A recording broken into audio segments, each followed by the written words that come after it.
know if you hear me.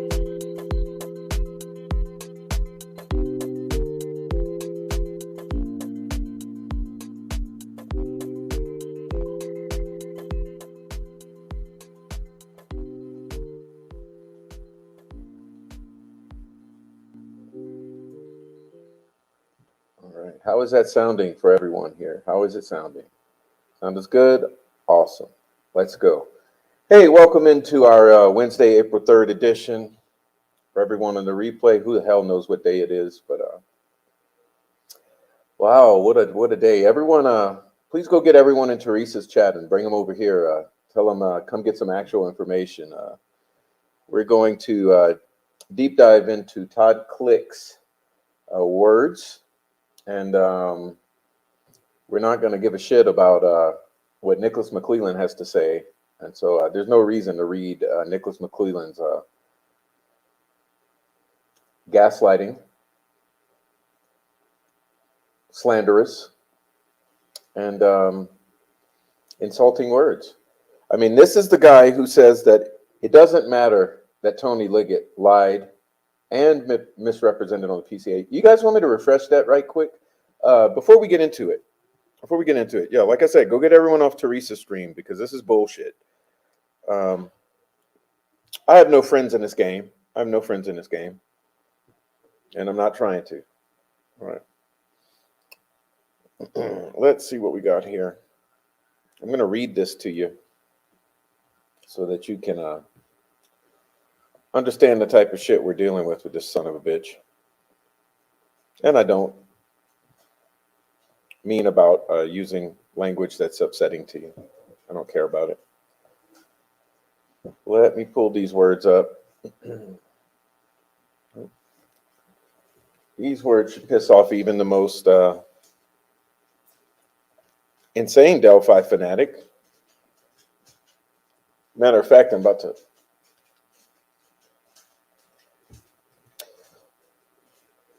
Shit. Should I just go get it and put it on the screen?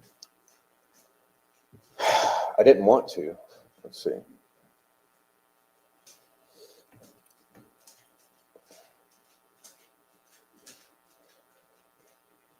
Okay, let's do it this way. Because normally I would not care to put this on the screen. This is so ludicrous that I guess it's worth it. Let me see. It'll take me a moment.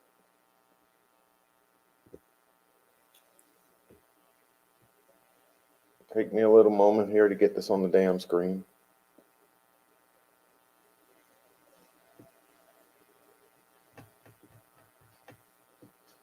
All right, so listen up. I almost forgot to be a gentleman here and welcome everyone in. So before I get to that, let's say hello, Amy. Beautiful Amy here. Ronnie Reed. What's up, beautiful Ronnie Reed? How are you? Thanks for the flowers, Amy. Last live had excellent chat. Oh, yes, it did. And it had excellent information, but too many people. Here's the thing we got with Delphi. It's really fucking ridiculous. You have two cults. You have the Richard Allen is innocent cult, and you have the Richard Allen is a baby killer cult. Okay, you have two cults. You know, forget about the cult who actually murdered these girls. You have two insane, maniacal audience and creator cults, and we call them the fucking lunatics, the fanatics, the maniacs, those who say Richard Allen is totally innocent without any evidence to prove to themselves so, and those who say Richard Allen is totally guilty without any evidence to prove to themselves so. However, rare are the people like us and like myself who actually say, I don't fucking know if Richard Allen is innocent or guilty, and I'm definitely not going to click up with a bunch of other lunatics who have some extreme opinion. You know, I'm going to be a free agent here and do what I do. So, yeah. I was going somewhere with that, but I don't even feel like finishing that direction. It's just that these people, tell you what, it's really insulting. It's insulting. I don't understand how people can support Rick Snay Okay, with all that he has done, all the damage he has done to people in this community, and all the damage he has done to the case. Okay, but you have maniacal, fanatical, disgusting individuals who would prefer to suck on the balls of Rick Snay rather than to hold him accountable for his own actions. And it pisses me off. But yes, my last presentation, it was incredible. No one else has presented such a thorough, in-depth presentation of the crime scene. No one else has shown you the actual sticks placed on the girls in their actual configurations. No one else has spoken so clearly about the positioning of the bodies and the sticks and the potential meanings. And no one else has had such a nice, educated guest on to help bounce ideas off of regarding this symbolism. Okay, but because of the assholes, very few people will watch that excellent show. Welcome in, KS. I guess that's where I was getting at. Welcome in, Just James. This is my second time joining a live with Prof. Happy to be here. Well, thank you, Just James. It's people like you who actually make this thing go round. Meow, meow. Welcome in. Hi, all. Hi, all, meow. Welcome in, James and Meow. Okay. All you guys are great here, yes? And I'm just on a little rant. I'm in a bad mood today. I'll just let you know.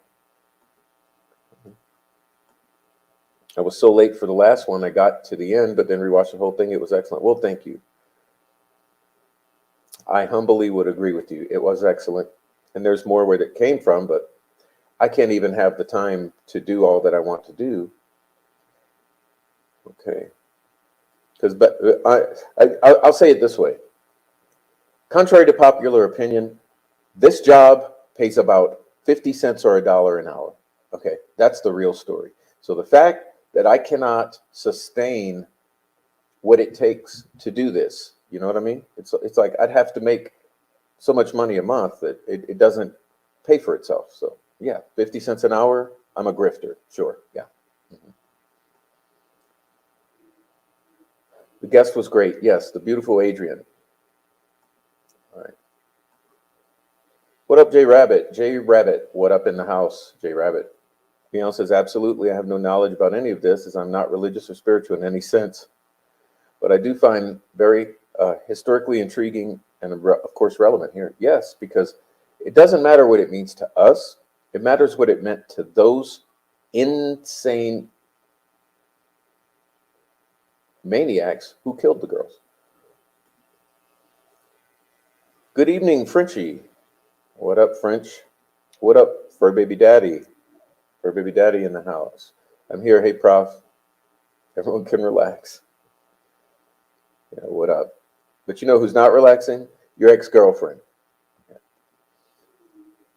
Sounds good. Thank you. Thanks for helping out with the sound check. Sound check. Gen C, welcome in, Gen C. All right.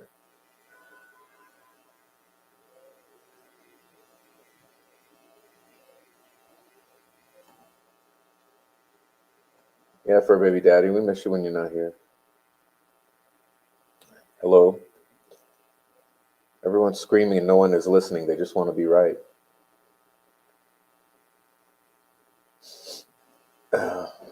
Thank you, Amy. Ronnie Reed, I'm pissed too, Prof. Yeah. I'll tell you,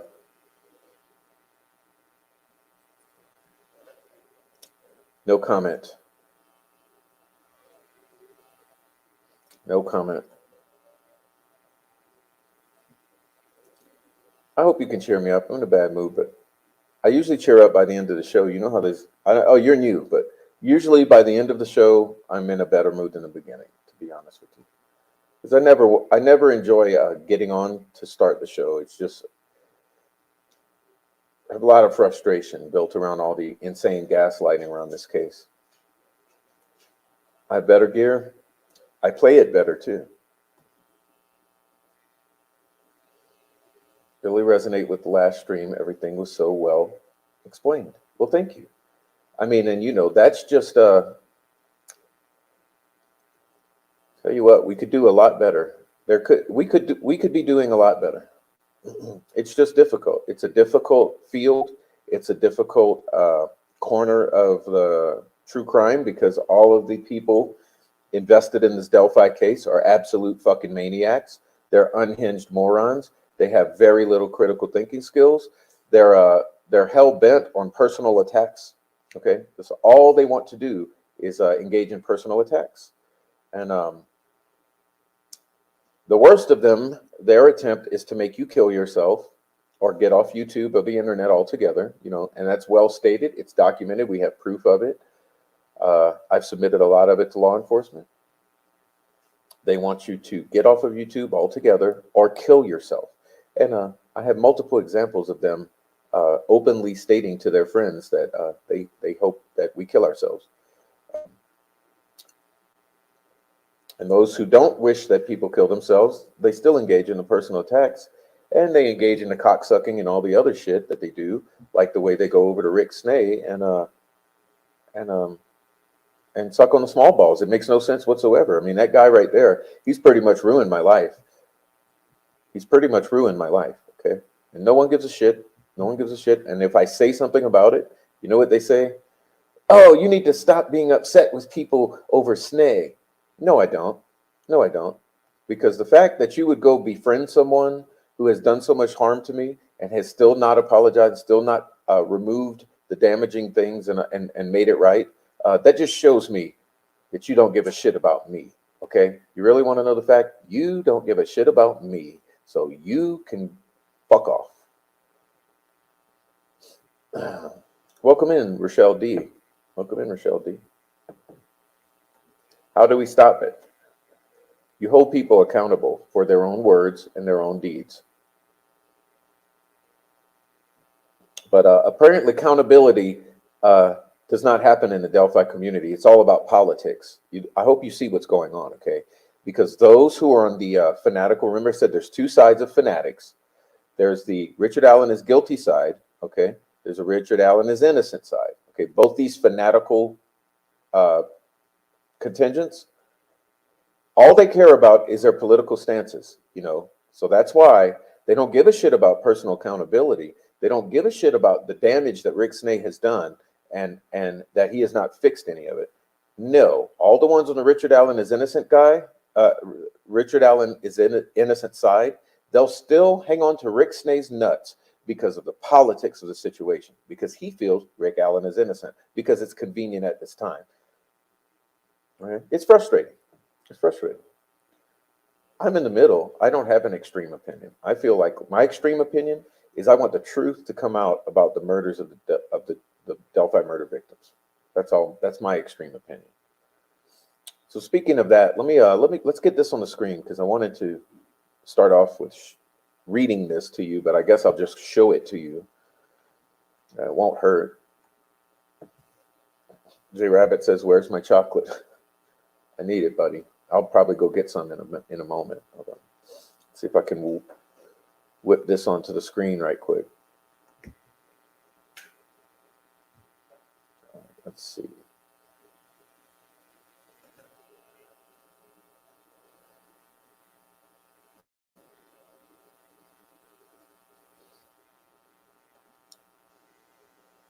All right, now this is something that makes you want to literally hurt somebody. Okay, literally hurt somebody right here.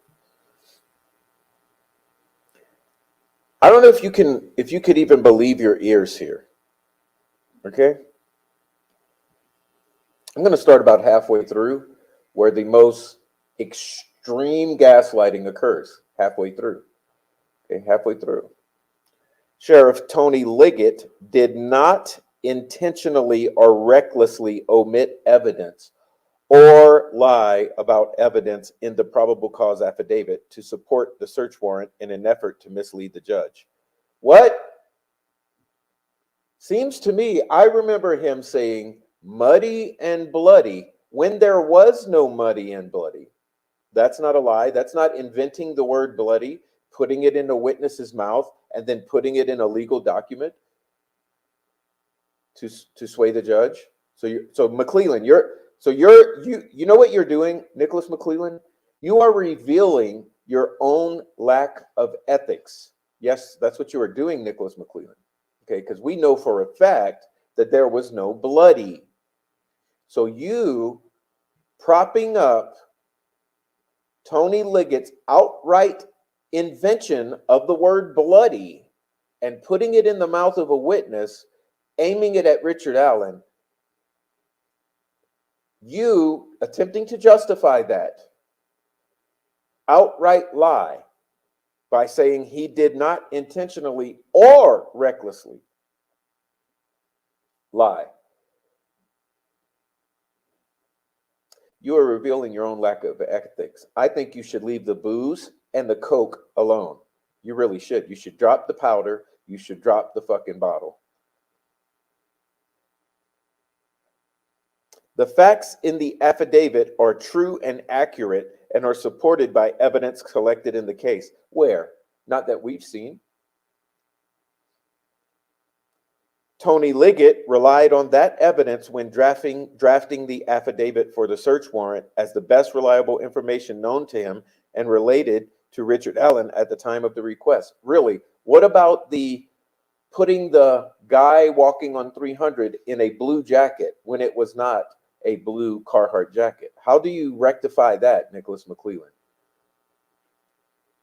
Because it seems to me that you are colluding and also lying or misrepresenting in this conclusion here in order to sway the judge at this point, which is an entirely different judge.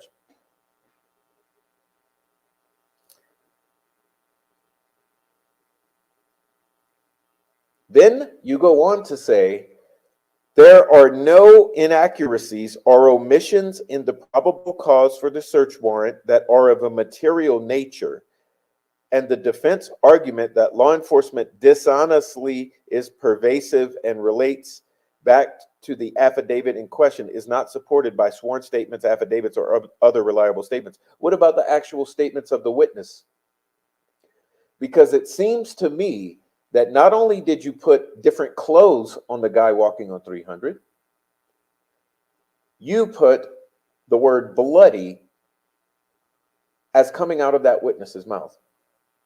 Not only that, there are many other inaccuracies, lies, and misrepresentations that Liggett included in the affidavit that we now know about. And still, yet, on this date of April 3rd, 2024, you expect people to believe that your conclusion holds any water. You expect people to believe that just because you construct the document and just because you allege that Liggett did not lie, intentionally or recklessly omit evidence, etc., that the defense should not receive a Franks hearing?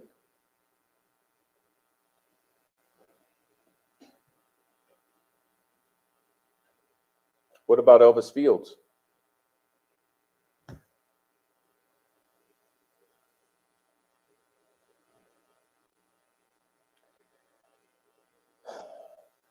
Do you see why there's no way one can be happy about words such as this?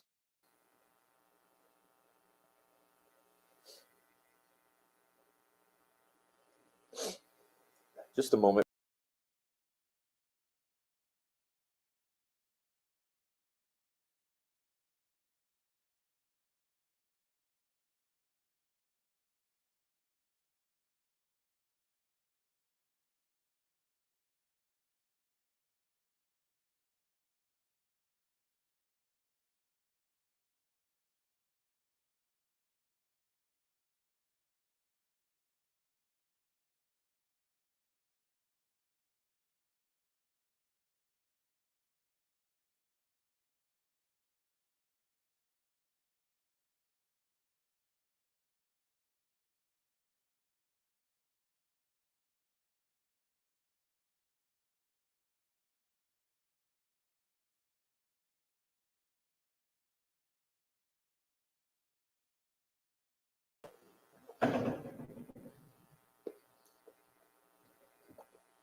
Okay, French.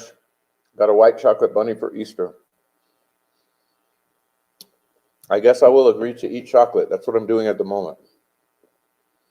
That's what I am doing. Thank you for the reminder to calm down. Thank you so much for the reminder. Just when you think the Delphi shit show can't get shittier, it does. Yeah. I mean, this cokehead alcoholic who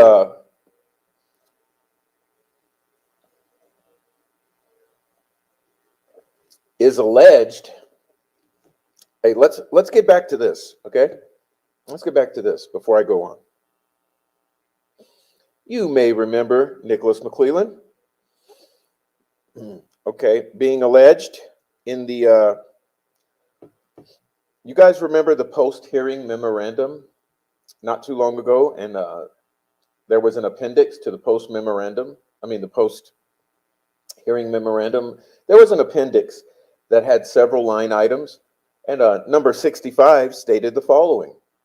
Okay. Nick drunk at bar. My cousin was there, Derek. Nick said Cody Patty should be worried. And that was right before number 66, where they discussed Nick on that powder. Okay. So, yeah, Nick drunk at bar. This is number 65 in the appendix to the post hearing memorandum. Nick drunk at bar. My cousin was there, Derek. Nick said Cody Patty should be worried. Oh, but we forget about that. Yeah. We're supposed to take his word that Liggett didn't lie, even though the defense has proven that Liggett lied. I mean, hello, are we in what kind of Twilight Zone world is this? What kind of Twilight Zone world is this? We know that Liggett lied and misrepresented.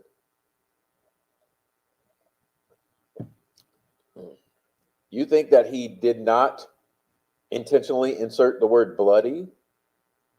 I mean, are we going to, what kind of crack are we smoking here in this audience? What kind of crack do we smoke that we believe that he did not intentionally add the word bloody to muddy and change the color of the jacket in order to make that guy Bridge Guy, make that guy Richard Allen, and make that guy bloody? Therefore, the blood must have come from the girls. Therefore, he must be guilty.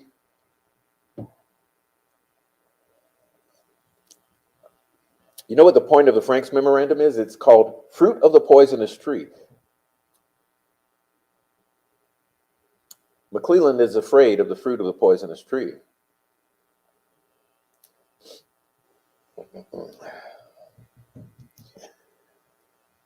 Thank you, guys. There's so much more. There is so much more. I know Amy now is posting the support pathways. Please support the channel. I mean, I don't mean to be in a bad mood, but I got to say this. You guys, please support the channel. Please support the channel. I cannot continue without support from the channel. And we only got a couple people supporting the channel. It's a lot of weight on them. Please support the channel. Yeah, so before I get into more, okay. Before I get into more, I want to make some comments on Facebook, about Facebook. Because there's some real fucking maniacs on Facebook, okay? Kimberly Stavrakis Withers, okay? Todd Dainzer, Tammy Allen McCrae. You are some real pieces of shit. You know that? You are some real pieces of shit, Kimberly, Todd. And I hope this message gets to you, Kimberly Withers. You're a real piece of shit. Todd Dainzer. Real piece of shit. I'll leave it at that. Facebook is just, if you want to see the crazies, in action, take a look at any of the Facebook groups. Any of the Facebook groups. If all you have to do is join those Facebook groups, and you're going to see crazies in action. You're going to see shit that you will not believe. You're going to see shit that you will not believe if you just join those Facebook groups, because that's where all the crazies hang out, on Facebook. Cody joined the neo-Nazis while in prison. Is Cody a Vinlander, Dirty White Boys, or Aryan Nation? Yeah. Or is he in business with the Odinites, Odiners, Odinists? Sure does look like Cody's tied into that group. Welcome in, Digital. Yeah, I said go get everyone from Teresa's, bring them over here where there's actually relevant information going on. We're not going to cover the Nicholas McClelland gaslighting. It's a God thing. Welcome in. Welcome in. So here you're looking at the record of proceedings at the hearing on motion to dismiss held March 18, 2024. Okay, remember that? Remember that? Now, I know all of these desperate YouTubers who believe Richard Allen is innocent. They have gone so far as to read this for you immediately, like it was hot off the presses, like they could not control themselves and blaze through it. But that's not what we're going to do today. We're going to do a multi-part series, and today is part one. Okay, so we're going to do, you know what we do here, we do deep dives. We actually present thorough examinations of material. And so we're going to deep dive our asses off here into this March 18th, 2024 hearing. And we're going to do so in a very prof way, okay? We're going to examine today Mr. Todd Click. This will be episode number 1. We're going to have several parts to this because we will be getting into Amber Holder, Steve Mullen, and the rest of it. So today we're going to be focusing on Todd Click. So I hope you brought your seatbelts, your beverages, your snacks, and your thinking caps, because it's very important that we take a close examination of Todd Click. And unfortunately, he's not allowed to come on our shows and talk to us and really open up about this, okay? Because he's under the gag order. So we have to accept the limited information that comes out in the court record, and that's all we can get, because he, unlike the family and the others, actually respects the gag order and will not violate that gag order. So we will be listening to Mr. Todd Click here and trying to understand some things that he is able to relate via the record and in the court, and therefore inform us, okay? So I just want to thank everyone who's here. I don't expect you to read along, but I will be having our screen open in case you would like to read along on Zoom. Zoom on in, but I will be attempting to read through for you. And it'll be a long jaunt because obviously this is many pages, but we'll be looking at Todd Click, and then afterwards we will discuss with the chat, and then we'll call it a night, okay? So here we go with Mr. Todd Click, March 18, 2024, in the court of Fran Gall. One moment, please.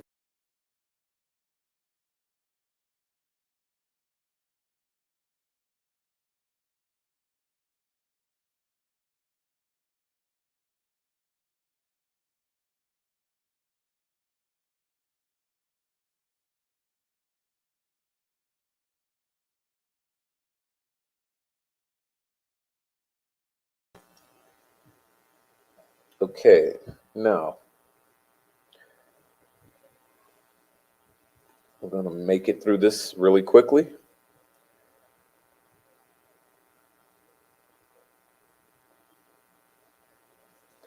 I'll blaze through this without any commentary because this is just the setting the stage here. The court says, before we get started, and Ms. Diener, I understand you'll be handling the state's argument on the motion to dismiss. And Diener says, yes, I will. Court says, okay, I just wanted to advise counsel that when I granted the defense request for speedy trial and set the trial as scheduled, I caused the jury office to begin the process to get the jury questionnaires out to everybody. And on March 14th, the questionnaire packets went out in the mail. That was the questionnaire that you all looked at before and submitted with the letter to the court, or from the court, dated March 11, 2024, to accompany the questionnaire. And I established the same timeline that we had before. So as soon as the questionnaires come back, I will provide those to counsel on a flash drive.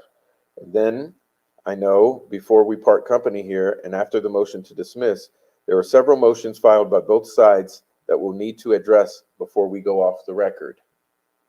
Okay?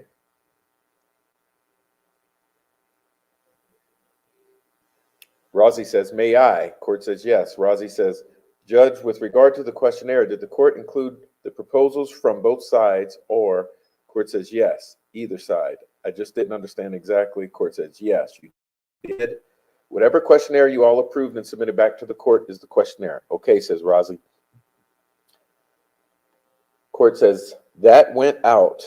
All right, very good, thank you. I think the only thing that I didn't have from counsel, says the court, was a list of witnesses.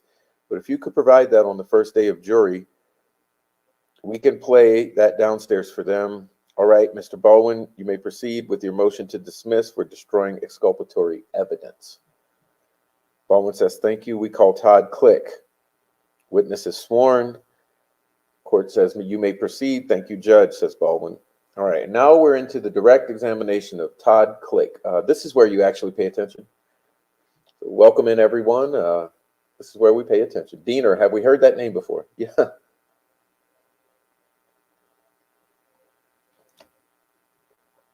Mr. Baldwin says, state for the name your record. My name is Todd Click. Spell your name if you would. C-L-I-C-K, first name Todd, T-O-D-D. What do you do for a living? I am currently a parole agent with the state of Indiana. What did you do prior to that? I was a police officer with the Rushville Police Department. How long did you do that? A little more than 20 years, from February 6, 2001. And then I retired December 31st, 2021. To get to the heart of this, have you worked on the Delphi case? Yes, I have.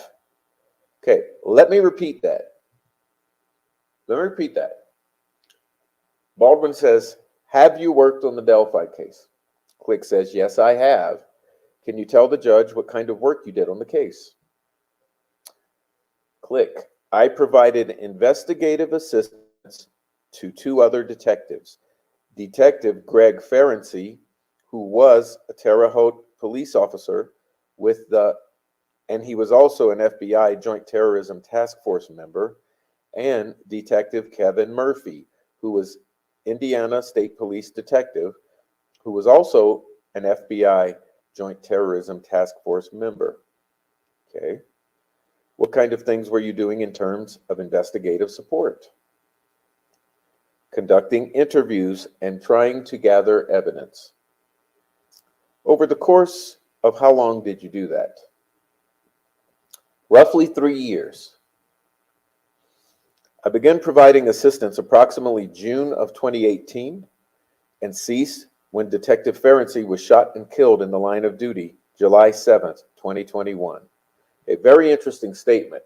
You guys please be aware of what is being said here. So he worked on Delphi 3 years.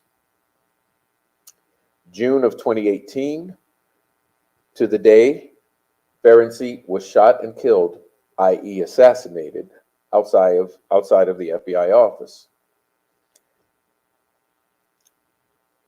We'll be getting into that later this year, into the shooter and his connections and his trial, which will be forthcoming. All right, can you give a very general understanding, a little bit more detail than you did, but still general, what kind of things you did? Okay, and Click says, well, in June of 2018, Detective Ferenczi and Detective Murphy came to Rushville. Remember, this is when he comes on board, to conduct an interview with a gentleman by the name of Elvis Field. So think of this, okay? Think of this. Todd Click comes on board when Murphy and Ferenczi come to Rushville for Elvis Fields. They asked to use our interview room at the Rushville Police Department. They asked me if I would be willing to operate the equipment for them. They asked me if I was familiar with Elvis Fields, to which I was. They asked if I would kind of watch the interview and kind of give my opinion on what, and Baldwin says, kind of a hometown opinion. Click says, yes. Okay, keep going. So Click says, okay. So after that, Detective Murphy and Detective Ferenczi told me that they were looking at a couple of individuals from the Delphi area. Who were they? Okay, so listen up again. They're looking at Elvis Fields. They're asking Click to give his second opinion and to operate the recording equipment. Okay? Then they say, who were the individuals from the Delphi area? Brad Holder and Patrick Westfall. Okay, keep going. They asked me if I may try and find a tie between Elvis Fields and Mr. Holder and Mr. Westfall.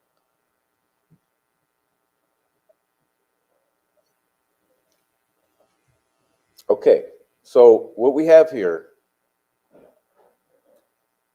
they've already been on to Holder and Westfall. They're coming to Rushville now to pursue Mr. Elvis Fields. They are asking Todd Click to assist and to give opinion and to maybe help and try to find the connection, if there exists one, between Holder, Westfall, and Fields. So that was one of your kind of things that you did in the course of this investigation? That is correct. Were you able to find any ties between Elvis Fields and Brad Holder and Patrick Westfall? Okay. Were you able to find any ties between Elvis Fields, Brad Holder, and Patrick Westfall? Yes, I was. What ties did you find? While reviewing some photographs on Brad Holder's Facebook page, I located a photograph with the approximately 5 individuals. They were all wearing Vinlander shirts. For those who don't know, what is a Vinlander? Vinlander is a group that practices Norse and pagan religion, kind of along the Viking culture. Keep going. So in the photos, I identified Brad Holder and Patrick Westfall, and there was a gentleman standing in between the two of them that I immediately recognized to be Johnny Messer. How do you know Johnny Messer? Johnny Messer is from Rushville. He's been arrested numerous times by the Rushville Police Department. So I was very, very familiar with Johnny. Okay. So Click is familiar with Elvis. Click sees the photo, 5 guys wearing Vinlander shirts. Red flags, anyone? He notices it's Holder, Westfall, Johnny Messer.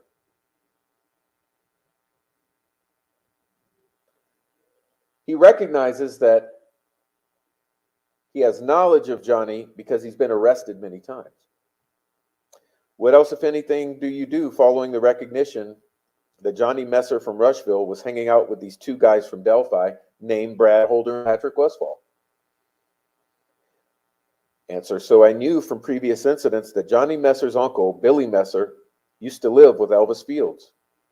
So I knew from previous incidents that Johnny Messer's uncle, Billy Messer, used to live with Elvis Fields.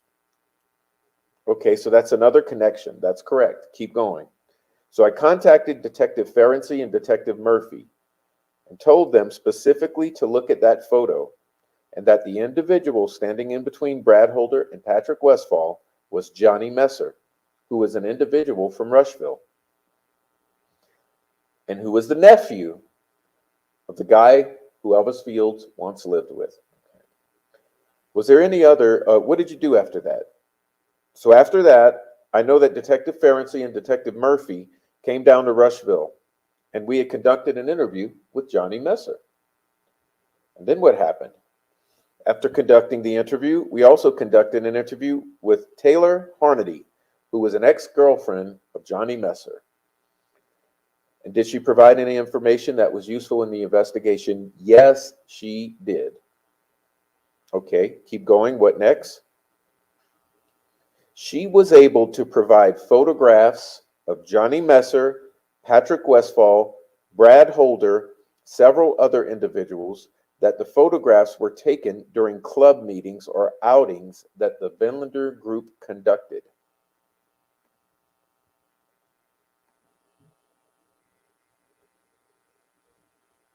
Okay, what did you do then?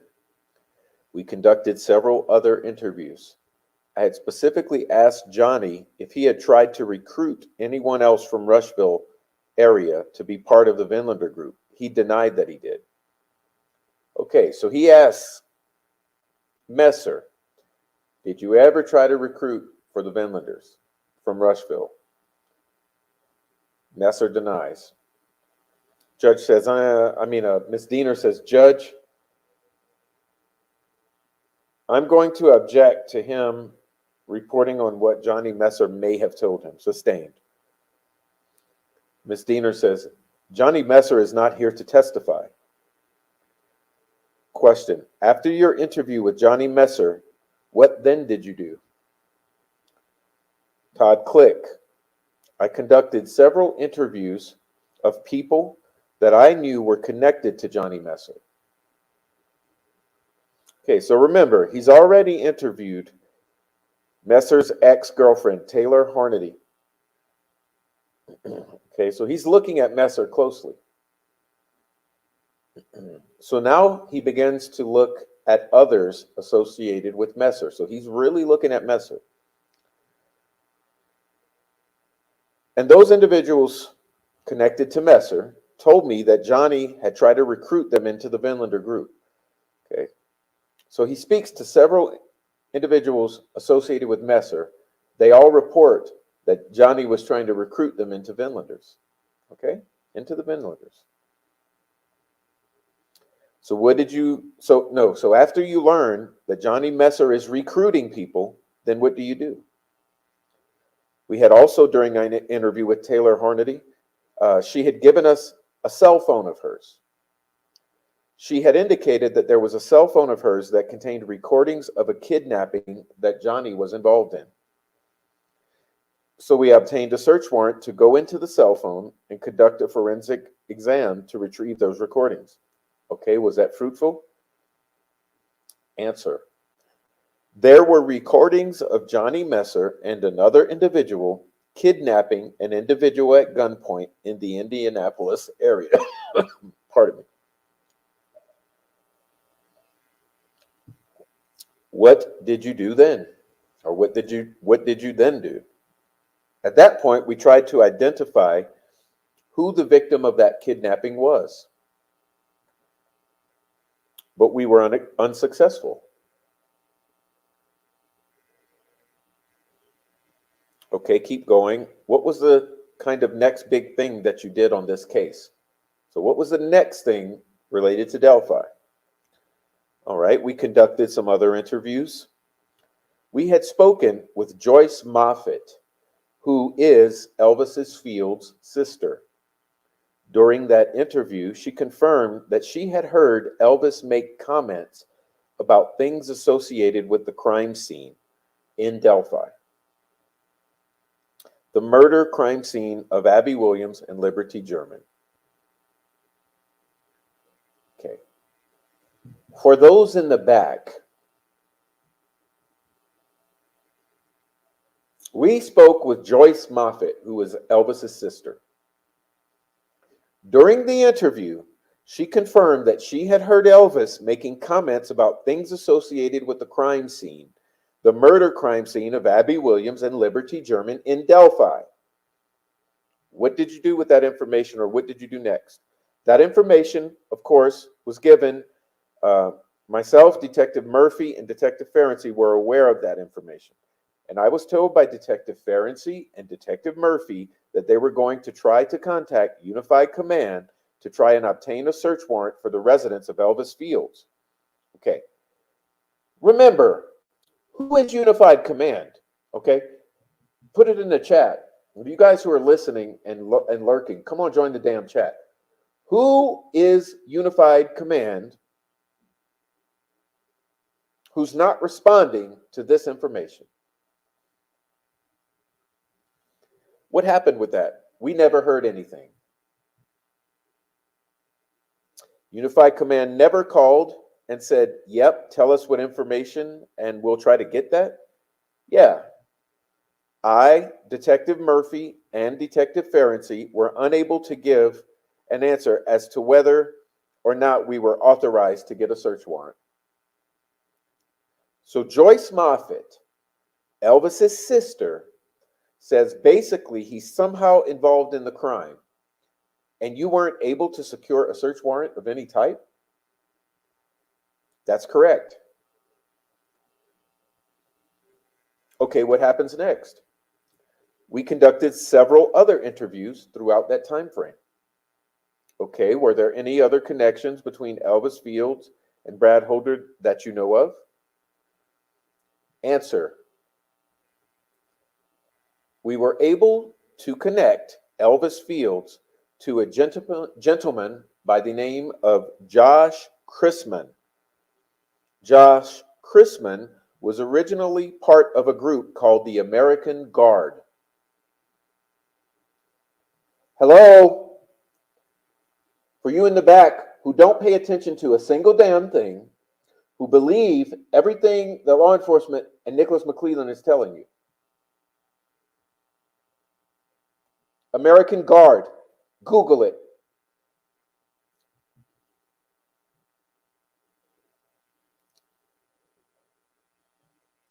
There was a Make America Great Again rally that was held in Indianapolis approximately 2016, I believe, where the American Guard and Vinlanders were together.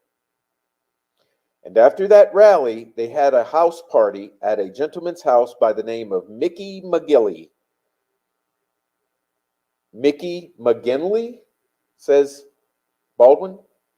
Yes, McGinley, thank you. He was also, Mr. McGinley was also a Vinlander. He was also friends with the gentleman by the name of Brian James. Brian James!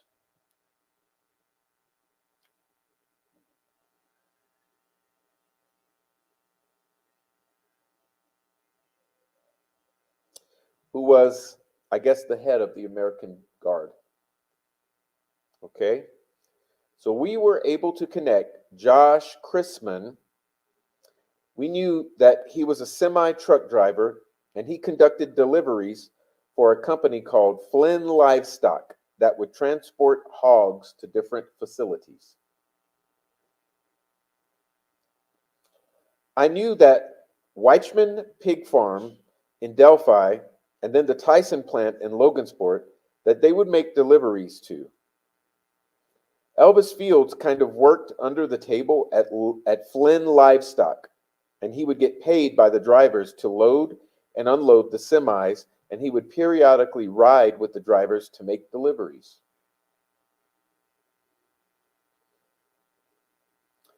So Johnny Messer knew, what's this guy's name? The new guy you were just talking about, Josh Chrisman. Josh Chrisman.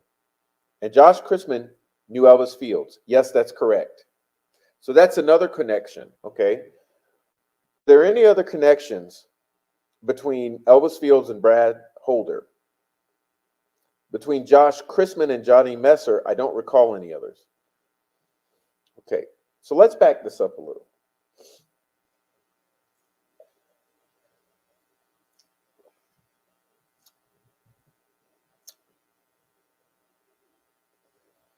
Are you guys aware of what's referred to as the pig roast that has been spoken about for 7 years? The pig roast. Are you guys aware of the rumor that a pig was indeed delivered to the CPS building on the 13th of February? Are you aware that Keegan Klein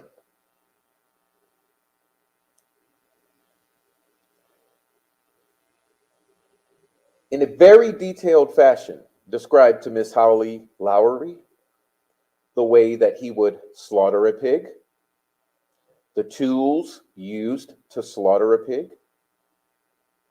and his fascination with the slaughtering of pigs? Are you aware that an implement was being searched for in the early days of the investigation regarding a certain type of implement that would be used in the slaughtering of a pig?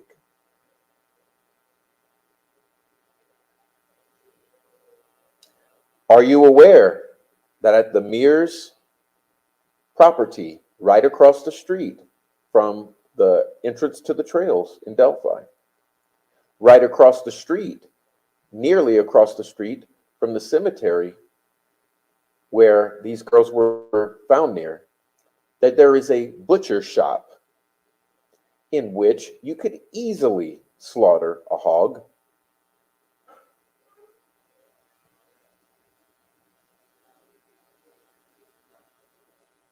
Are you also aware of the connection of several individuals that have been POIs over the years, specifically aligned with Garrett Kurtz and his crew, who all worked at Packers?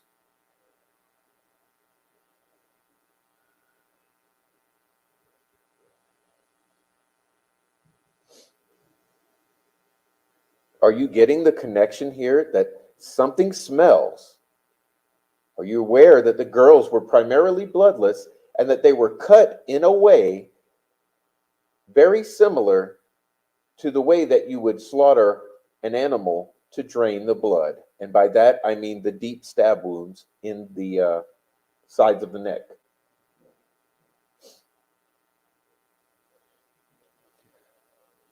So we're going to back up a little, back to line number 11 here. We're gonna back it up because it's worse. I mean, it's worth it.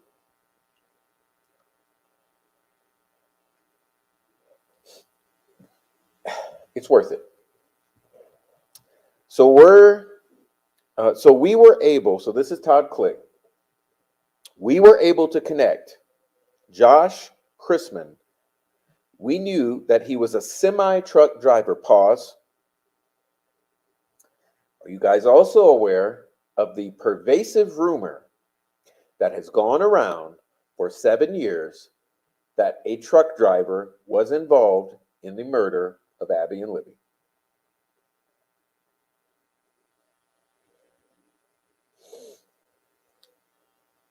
Josh Chrisman, that he was a semi-truck driver that conducted deliveries for a company called Flynn Livestock that would transport hogs to different facilities.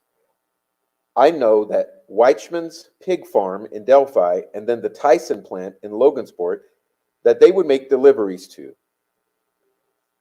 Elvis Fields kind of worked under the table at Flynn Livestock, and he would get paid by the drivers to load and unload the semis, and he would periodically ride with the drivers to make deliveries. So Johnny Messer knew, what's this guy's name? The new guy that you were just talking about? Josh Chrisman. Josh Chrisman. Okay, and Josh Chrisman knew Elvis Fields. Yes. Johnny Messer, Josh Chrisman. Josh Chrisman, Elvis Fields. Okay, so that's another connection. Were there any other connections to Brad Holder between Elvis Fields and Brad Holder? Between Josh Chrisman and Johnny Messer? I don't recall any others. It was a certain type of knife. It's a certain type of knife, okay, that they were looking for. It depends on what you're asking for. They were looking for a certain type of knife that has a hook on the opposite side of the tip of the blade that's used for pulling the guts out of the hog. Okay. There's also another type of tool that's a tool that you use in the side of the neck to drain the blood when you're specifically doing hogs. So there's two different tools depending on which one you're asking about. But both of these, Keegan Kline was fascinated with and described in detail. Okay, do you recall if there were any Facebook photos that you looked at where Brad Holder was following Elvis Fields or vice versa? There were some pictures on Elvis Fields' Facebook page and Brad Holder's Facebook page that were very similar in nature. What do you mean by that? There were pictures There was pictures of sticks that were placed in different arrangements. I know that there was like a picture of a folding pocket knife that they each had. They each had similar pictures of trees. It was just the similarities were very odd. So could that be another connection between Brad Holder and Elvis Fields? We believe so, yes. Let's back that up. Let's back that up. There were pictures on Elvis Fields' Facebook that were similar in nature to Brad Holder's. What do you mean by that? There were pictures of sticks that were placed in different arrangements. Okay, so as I showed to you last show. Actually, let's pull that up. Okay, just a moment, because we're not fucking around here. It's worth going to look at this. Hold on, one moment. See, this is all supposed to be a game. It's all supposed to be a game with these people. All right, look at this. Now, you will notice that what Holder is doing here, he's taking very specific types of pictures, okay?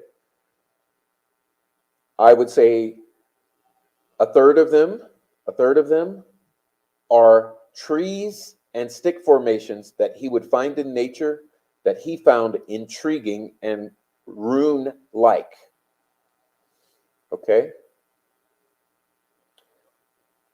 So some of these photos would be sticks that he naturally found in these positions or trees that resemble runes, and he's fascinated, so he takes a picture. Okay. The other 2/3 of these are sticks that he has placed into specific runic configurations and then photographed. Okay.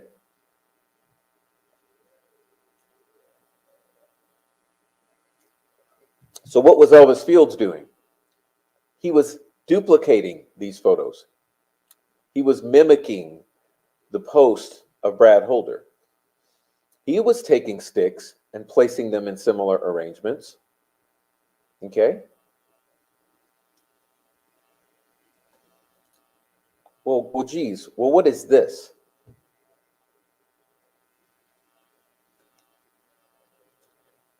And what is this?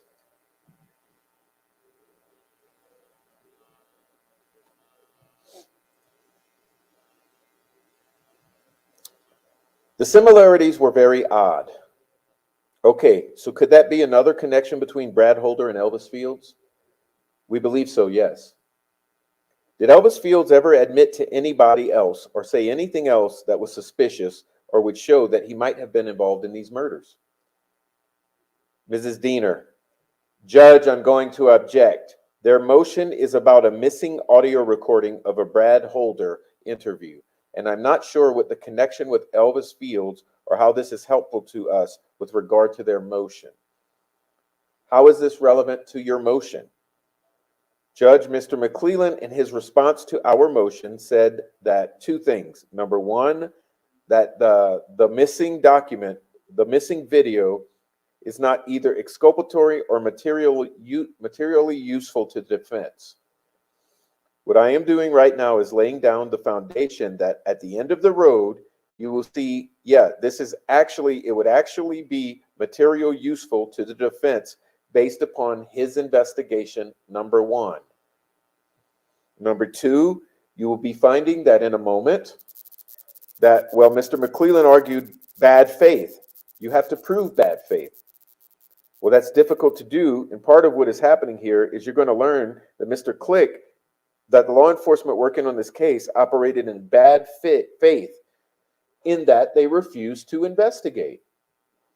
They tried to, in conjunction with other evidence that I will be talking about. So we're going to get to this evidence then, says court? Yes. Is that what you're telling me? Yes. Then let's get to that evidence. Yes, shall we? I mean, it may not be through this witness. It may be through others. Okay, well, let's get to it, sir. Okay. Did Elvis Fields make any admissions that you know about being involved in this crime? Objection. I would like to ask that those admissions be made to him. Sustained. Judge, hearsay. There's a hearsay exception against interest. And that's if somebody says that I was involved in a crime, that would be against their interest. Okay, let's back it up because let's see what this insane, maniacal, murder hiding attorney was objecting to. Let's back it up a bit. Okay.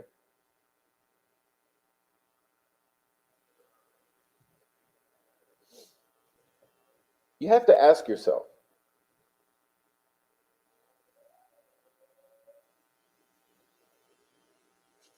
why would you object to this? Did Elvis Fields ever admit to anybody else or say anything else that was suspicious or would show that he might be involved in the murders? Object.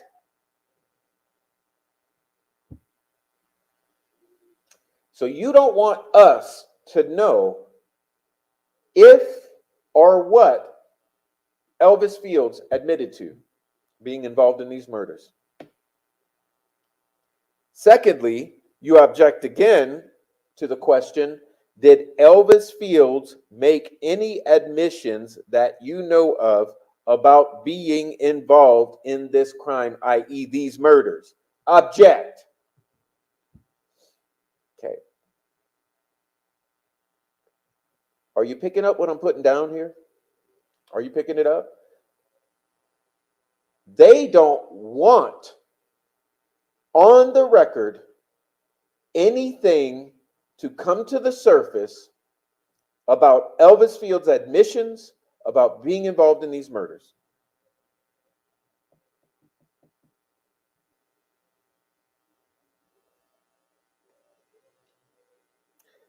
It'd be against their own interest. I killed somebody. That's not hearsay. That's an exception to hearsay. The objection wasn't that it wasn't to this gentleman here. Oh, that's what I sustained. Okay, whatever that meant. Did you ever hear Elvis Fields say anything where he was involved in this crime as part of your investigation? Elvis did not say anything directly to me. No.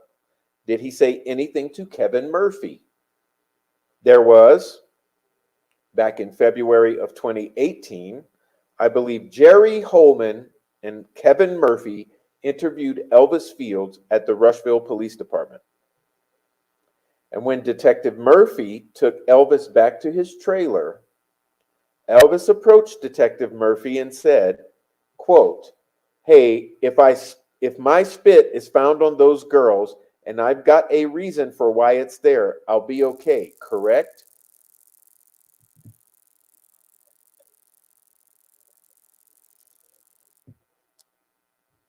I mean, sure. Richard Allen did this alone. Only Richard Allen. We're going to object to everything possible that implicates anyone else whatsoever, even though McClellan at one point said, we have reason to believe other actors are involved. No. It's all Richard Allen, right? It's called railroading. Let's read that again. Elvis approached Detective Murphy and said, hey, if my spit is found on those girls and I've got a reason for why it's there, I'll be okay, correct?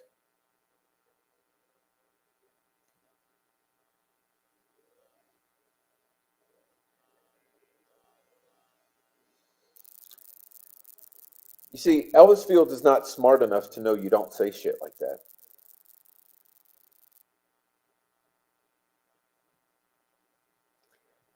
Okay, after that type of information, do you know if that was relayed, was that part of what information, if you know, was relayed to Unified Command here to try to see if they'd be willing to get a search warrant for Elvis Fields' house? Yes. And that was, if I recall, that was part of there were some statements that Elvis had made to his sister, because he's not smart enough to not do so, that initially prompted the investigation into Elvis Fields. Okay, and that was Joyce Moffett or somebody else? That was a different sister. Okay, What did that part of your investigation reveal? Elvis had made some statements to his sister, Mary Abrams. I don't recall exactly all of the words that he used, but he had told Mary Abrams that he was going to go away for a while, that he had done something bad to some girls. He was on a high bridge, that they had placed sticks on one of the girls' hair to represent antlers, that he was in a gang and he had a brother now. He had a what now? Once again, object, says Diener. It's not bringing us back to Brad Holder. The court says we're kind of wandering far afield here. You said you'd get to the evidence. Let's get there. Baldwin, okay, after Richard, well, how much stuff was out there, in your opinion, that would cause a good investigator to think Elvis Fields and Brad Holder was somehow connected to these murders? Okay, let's back that up. So what did she object to this time? Elvis's statements to his other sister, Mary Abrams. Okay, so first time, what does she object to first? Elvis Fields. Okay, first thing she objected to. We're going to read see, this here is very important because it triggers objections. So let's pay attention to what is triggering objections here. First one, did Elvis Fields ever admit to anybody else or say anything else that was suspicious or would show that he might be involved or might have been involved in these murders? Object. Okay. Next one. Did Elvis Fields make any admissions that you know of about being involved in this crime? Object. Okay. Next one.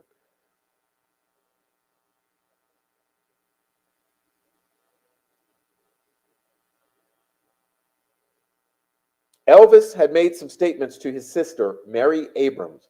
I don't recall exactly all of the words that he used, but he had told Mary that he was going to go away for a while, that he had done something bad to some girls. He was on a high bridge, that they had placed sticks in one of the girls' hair to represent antlers, that he was in a gang, and that he had a brother now. Object.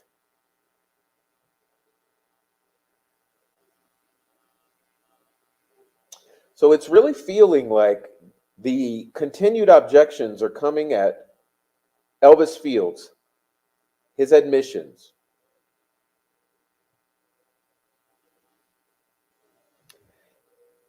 Todd Click states, it was the belief of Detective Murphy, Detective Ferenczi, and I that there was a strong likelihood that Brad Holder, Patrick Westfall, and Elvis Fields had a strong involvement in the murders of the girls.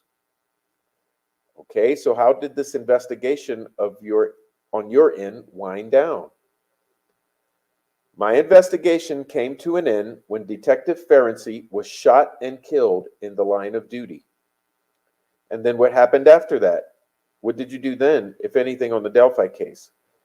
I did absolutely. Judge, may I object again? And be more specific in my objection. We're talking about a recording of Brad Holder on February 17th, 2017. All of this is years later. They have to show how we would know that this evidence is exculpatory in 2017 when the recording goes missing. In order to meet the threshold for materially exculpatory, we're not getting there, and it doesn't seem to be going in that direction. It's irrelevant to what was known in 2017 when the recording went missing. Again, Judge, Mr. McClelland, respond to my motion, citing case law that says, number one, you have to show that it, as Ms. Diener just said, that it's either exculpatory or the other word was materially useful to the defense. This is all foundational for what now I'm about to get into, which is what happened after he was done. That he what was done or what wasn't done. Bad faith, very difficult to prove. And that's what we are going to be venturing into that territory. But also, it's going to show what could have been or what would have been on those missing videos would have been certainly useful to the defense, materially useful, and or exculpatory. And that's for the court to decide. Court sustains the objection. Did you have a chance? Next, what did you then? What was the next time you did anything on the Delphi case? Todd Click says, I did nothing further after Detective Ferenczi was shot and killed, i.e. assassinated by Shane Meehan, potentially white supremacist. Former federal corrections officer. Well, what happens in the prisons with white boys? Question. After Richard Allen was arrested, what, if anything, did you do? Todd Click. I eventually contacted... Oh, I'm sorry. Did I fail to turn the page? I eventually contacted a friend of mine, says Todd Click, who was a former prosecutor and was a criminal defense attorney. Why did you do that? Todd Click says, after Richard Allen was arrested, I was initially kind of shocked and confused. I read the affidavit, the probable cause affidavit for the arrest, and I felt like the investigative information that Detective Ferenczi, Detective Murphy, and I had compiled was more compelling than what was contained within the probable cause affidavit for Richard Allen's arrest. Let me stop there. Because Ruckus Rocks is one of the most gaslighting, bullshit, full of shit, asshole motherfuckers you ever come across. And I'll explain why. When this probable cause affidavit was released to the public, Ruckus Rock's first statement to me was that was the weakest, most bullshit, baseless, poorly put together PCA he had ever seen. Well, because I was a very smart and very thorough person, I contacted Mr. Perry Freeman to get a second opinion. Mr. Freeman told me, Prof, that is one of the worst, poorly written, unbelievable PCAs that I've ever seen in my life. Matter of fact, it doesn't even reach the standard for a PCA.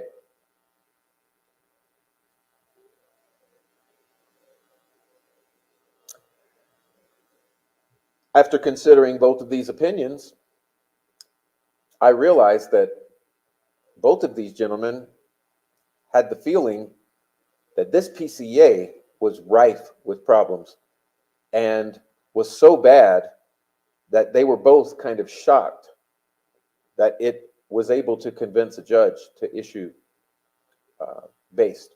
Yeah. So what did I do? I changed my opinion.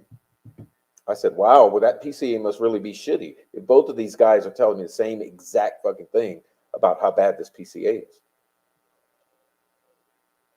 Well, remember, this is before any discovery was found by the defense. So it's before any of us knew any of this. It's before any of us knew that Liggett lied, misrepresented witness statements, and twisted facts. It was before any of us knew how bad the problems were on the PCA. It was way before, okay? So way before any of us knew what the problems were, both of these individuals said to me, this was a horrible, weak PCA. Okay? But now, should you listen to Ruckus Rocks now? Oh, Richard Allen is 100% guilty. He looks guilty. He looks like a child killer. Really? So what happened to the first impression that this was one of the worst PCAs you've ever seen, and you've allegedly seen thousands in your life? What happened to that opinion? Was that before you got paid by the family?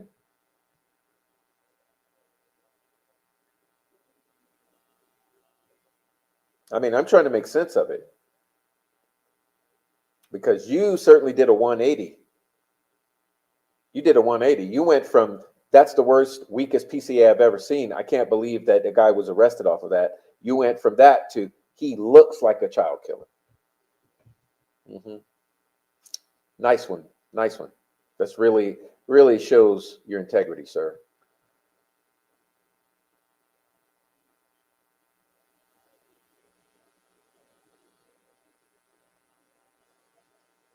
But like I said, after reaching out to Mr. Freeman, I was thoroughly convinced that what are the odds that both of these guys are going to say the same thing, that this PCA is bullshit? And then way later, we discover why. We discover that Liggett lied, Liggett misrepresented witness statements, and Liggett twisted facts. Crickets, though. Crickets from the Patty family troll farm. Crickets. Total crickets.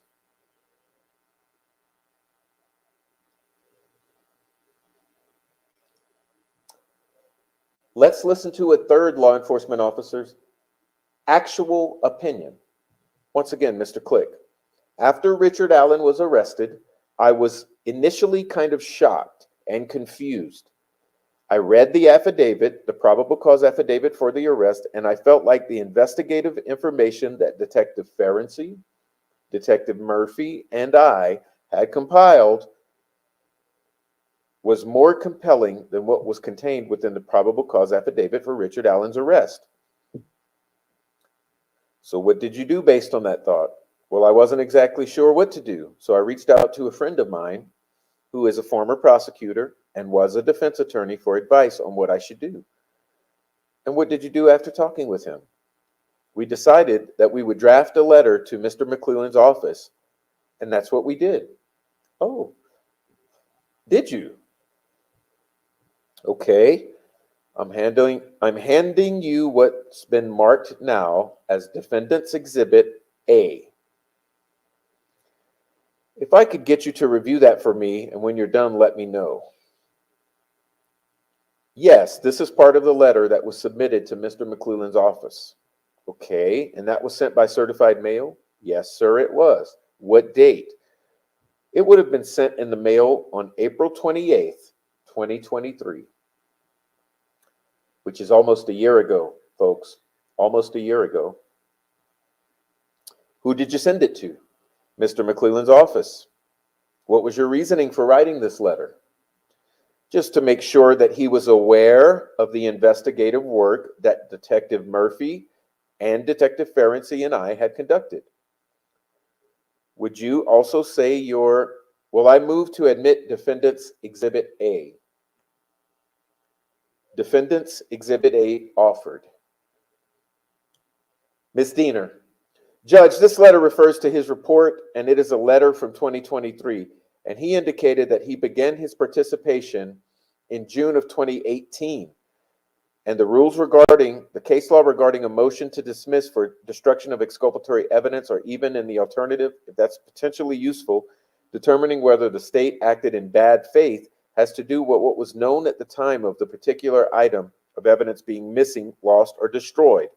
This is far beyond that time period, and our argument is that it's not relevant for purposes of this hearing. Oh, you bitch. Any response? If you're hiding evidence back in 2017, it might be something that you would do in 2023, and that's where this is headed.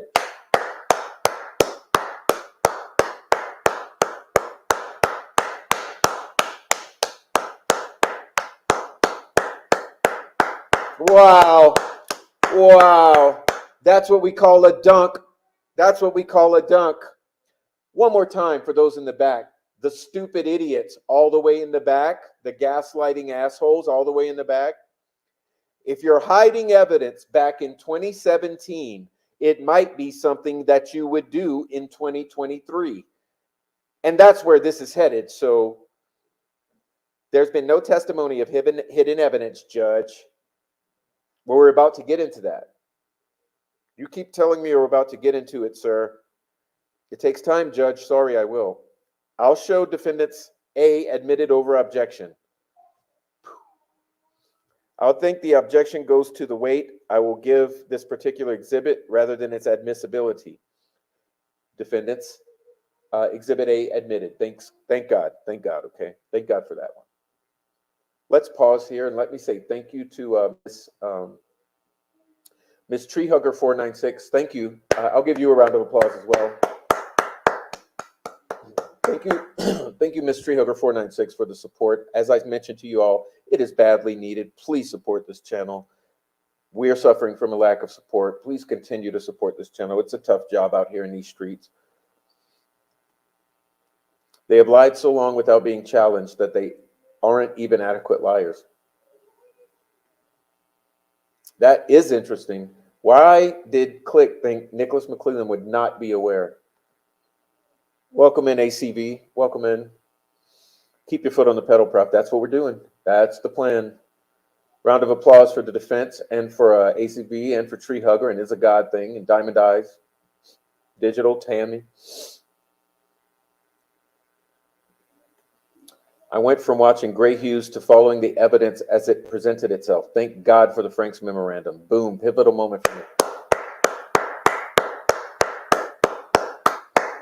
Round of applause, Tammy Martin. God bless you, Tammy Martin. Round of applause. Round of applause. You poor girl. Welcome in, nobody, nothing. Okay. Anyone interviewed the week after a murder would be exculpatory for anyone not arrested or even looked at for 6 years. Yeah, this Diener, she keeps saying it's been so long and it has no meaning and blah, blah, blah, blah, blah, right? She's totally trying to make it all go away. Yeah, well, guess what? If they deleted the entire first week of interviews, that's called hiding evidence, and they knew what they were doing in 2017 in the first fucking week. I mean, come on, in the first 6 months. Come on. Thank you, Gia, for coming a new member. New member here. Okay, thank you, Gia. Let's continue here. Let's continue. I just think that was worthy of a dunk there. Okay, so let's continue. We're almost done here. We're almost done. Yeah, Tammy Martin, thank you. God bless you. God bless you. Thank you, Tammy Martin. Keep up the good work. Well, thank you. This is what I'm talking about, guys. We need the support. I don't like begging for it. I don't like telling you, but we have all these support pathways. Just thank you. God bless you for the support. It's tough out here in these streets. It's tough out here. All right. Thank you so much, Tammy and Gia and everyone. Okay. What did we expect with that name? Is she related to Benjamin Diener? That's impressive. Almost like you escaped the cult. You did. The Grey Gooch. You escaped the Grey Gooch cult. The cult. Okay, let's keep on. Let's keep on keeping on here. Thank you, everyone, for so much. Let's keep on, because this is good stuff. It's just difficult. It's difficult. They thought they could hide this forever. They thought they could hide this fucking shit forever. They really did. They really thought they could hide this forever. Okay.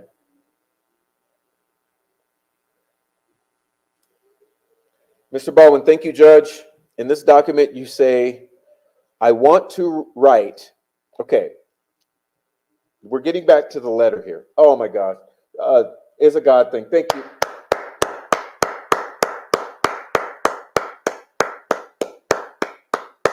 Thank you so much. You are appreciated. Well, God bless you and thank you. And please go watch. Everyone who hasn't seen the previous stream on you really have to pay attention. The symbolism at the crime scene, okay?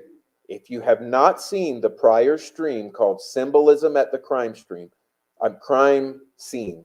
Please go watch it. Please go watch it.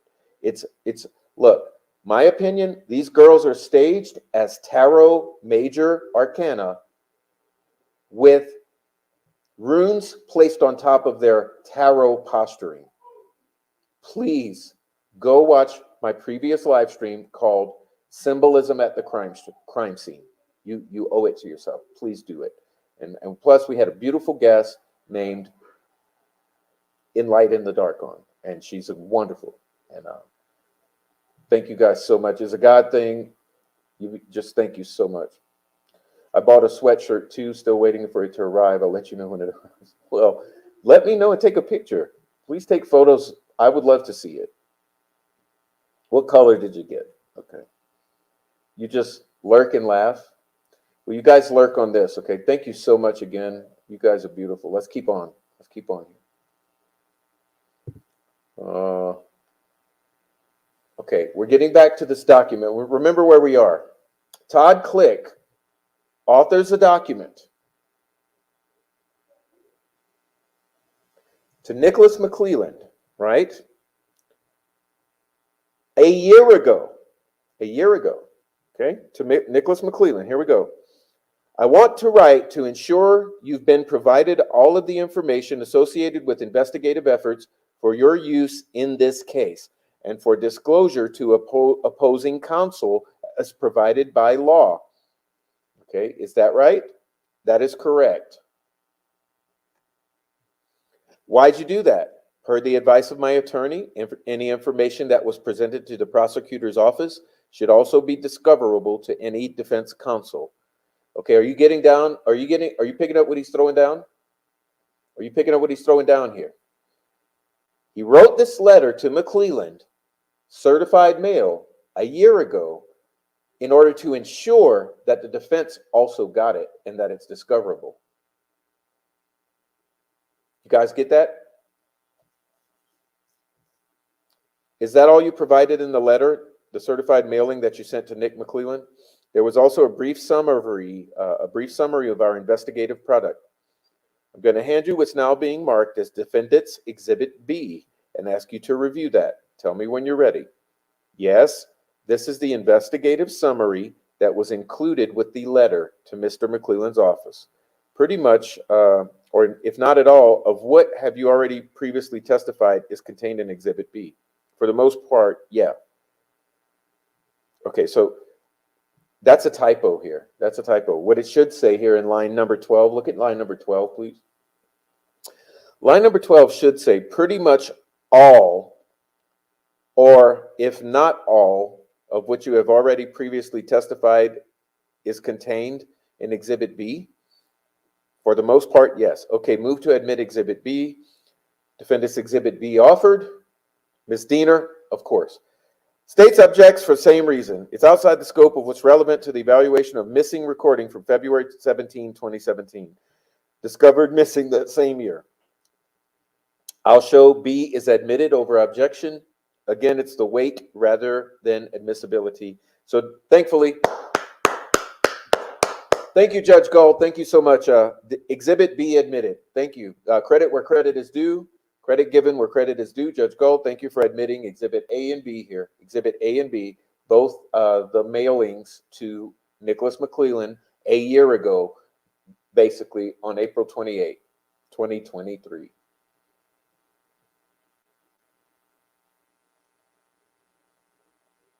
Again, so that was April the 29th that you sent this document detailing much of your investigation involving Brad Holder, Patrick Westfall, and Elvis Fields. Is that correct?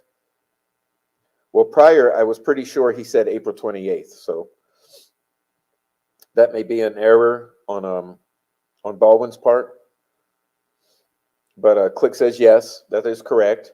So did you hear from Nicholas McClelland at any time during May of 2023? No, I did not. What about June of 23? Did you hear from Nicholas McClelland at any time? No, I did not. What about July of 2023? Did you hear from Mr. McClelland then? No, I did not. What about August of 2023? Did you hear from Mr. McClelland then? I was contacted by Mr. Mullins of Mr. McClelland's office, and it was mid-August, I believe, of 2023. Tell me about that. Okay, so mid-August, Mr. Mullen. He wanted to set up a meeting with me and Detective Holman and asked that I provide all of my investigative materials, which would include police reports, audio-video recordings of interviews, and then told me that they would sit down with me to go over some of the evidence that they had against Mr. Allen to try to put my mind at ease. Put your mind at ease? Wow. Wow. Wow. Sounds like they're trying to put water on, spray Mr. Click down with the hose, huh?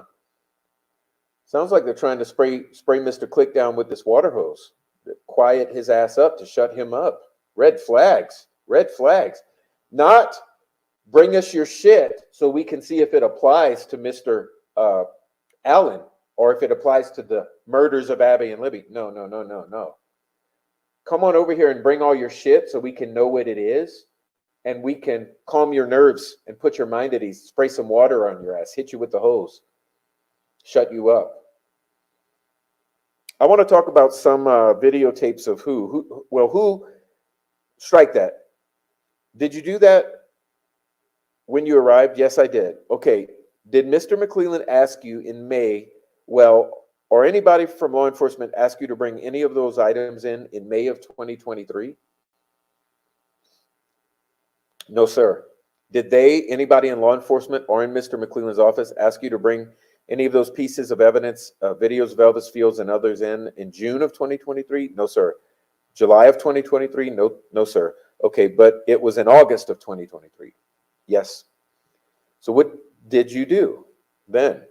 I went to ISP Post and met with Detectives Holman and Vito, I believe. What happened there? I provided them with everything I had. Wow. Okay, stop. Again, I told you it's a deep dive. We can't blaze through this. I have alleged that Mr. Vito and Mr. Holman and Mr. I have alleged the whole ISP is fucking corrupt at this point. The whole ISP. I have alleged that not only did the Carroll County Sheriff's Office look the other way, I have alleged that the entire ISP has looked the other way. Okay? So let's go back to line number 9 here. I went to the Indiana State Police Post and met with detectives Mr. Holman and Mr. Vito, who I believe to be corrupt. I believe. What happened there? I provided them with everything that I had. I provided them with a thumb drive that contained all of the interviews that were conducted. I believe there was some cell phone data extraction that was included in that, like my audio and video interviews. Then I sat down with Detective Vito for approximately an hour or so and just kind of gave a brief summary of the investigative work that Detective Ferenczi, Detective Murphy, and I had completed. Did they seem interested in your investigative efforts? In my opinion, no. Well, you said you were there because you were, how is it that you phrased it? You were concerned? Part of it was they were going on to show me evidence against Mr. Allen to help put my mind at ease. Did they do that? No, sir. But remember, this is Mr. Todd Click, who had thoroughly investigated for more than 3 years, along with Ferenczi and Murphy, the entire connection between Messer, Westfall, Holder, Chrisman, Elvis Fields, and others.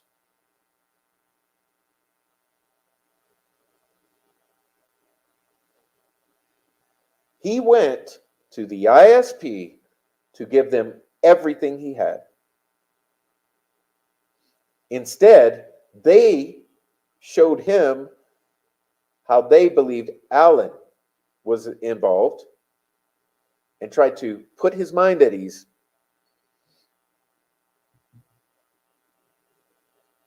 After this meeting with Vito and Holman and whoever else you said, what then happened? I left the state police post. As I was walking out, I noticed Brad Holder sitting in the fucking front lobby. I went out on out to my car and drove back to Rushville. After you drove back to Rushville, how often, if ever, did anyone from law enforcement contact you about what you had just provided them? I was never contacted. Did you ever contact them? I contacted them. I contacted Detective Holman. And why did you do that? Shortly after the Franks memorandum had been released, you remember, in September, the 136 pages, as I affectionately call them. I was contacted by a friend of mine that stated a female by the name of Alicia Cole, who had had a child with Johnny Messer, had a cell phone of Johnny's that she believed I might be interested in. Were you aware during the course of your investigation, before you kind of got off the investigation, of a phone that you would have liked to have had? Yes. We searched for several cell phones belonging to Johnny Messer that Johnny would have been using during the time that Abby and Libby would have been killed. We actually referred to that cell phone as the Goldilocks cell phone. We believe that there might have been information contained on that cell phone. Okay. So what did you do once you heard that somebody had contacted you about a cell phone that belonged to Johnny Messer? Did you say in 2017? That is correct. What did you then do? Here comes the bitch. Judge, may I run you my objection unless this Johnny Messer cell phone relates somehow to Brad Holder? Yeah, it does. Sustained.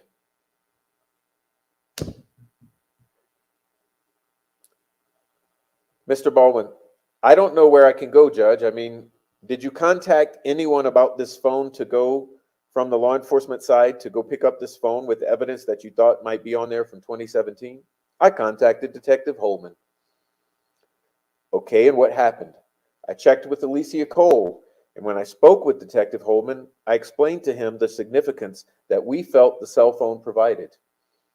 Detective Holman said that he would make arrangements to obtain that cell phone. Stroke it, stroke it. I contacted Alicia Cole and told her that Detective Holman from State Police would be contacting her to retrieve that cell phone. After approximately 2 weeks, I contacted Alicia just to make sure that the cell phone had been recovered by the State Police, and it had not been. And then what happened? At that time, I contacted Brian Alvey, who's an investigator for the criminal defense team. Advised him of the cell phone, and he went and retrieved the cell phone.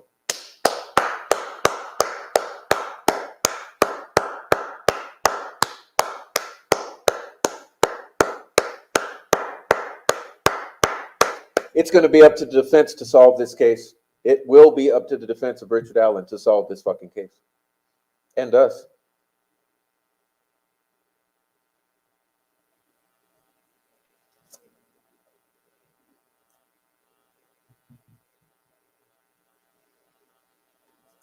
Are you familiar with Celebrite? And how once, tell the judge what Celebrite is and what you know, how to use it. Celebrite is a program that law enforcement uses to extract data from electronic devices. You can, for a cell phone, for example, you can recover data that is currently on the cell phone, and you can recover data that has been deleted from a cell phone. Okay, have you had a chance to look at the results from a phone dump from 2023? I briefly looked at it, yes.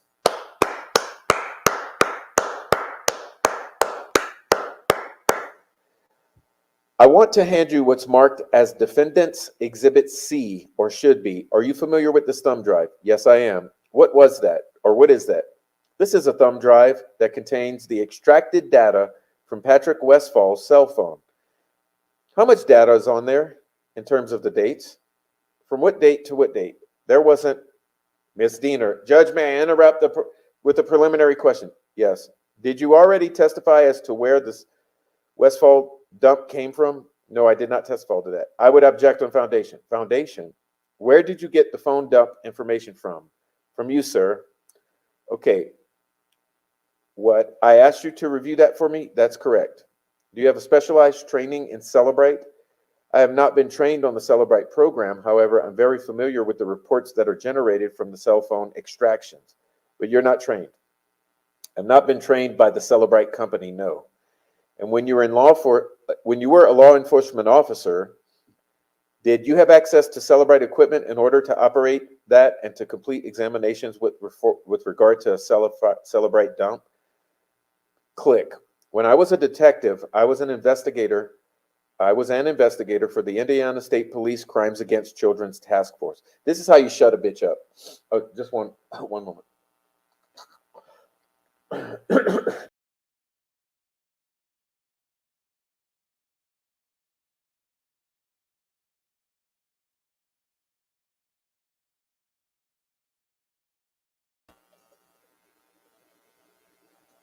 All right, pardon me. Okay.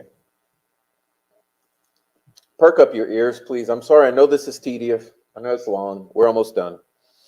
When I was a detective, I was an investigator for the Indiana State Police Crimes Against Children's Task Force.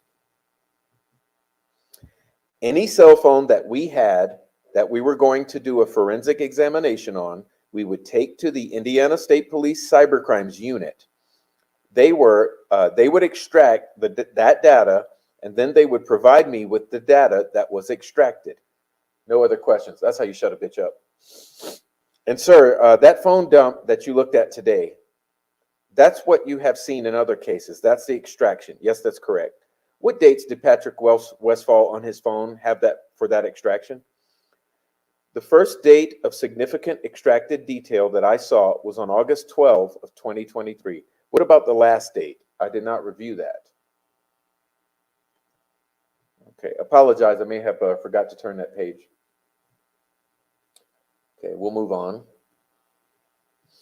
Did you see anything in July of 2023? Text, emails, photographs, anything like that? No, I didn't. What about, let's get back to April. Anything in April? No, sir. Anything in January? The court, excuse me, would counsel approach, please?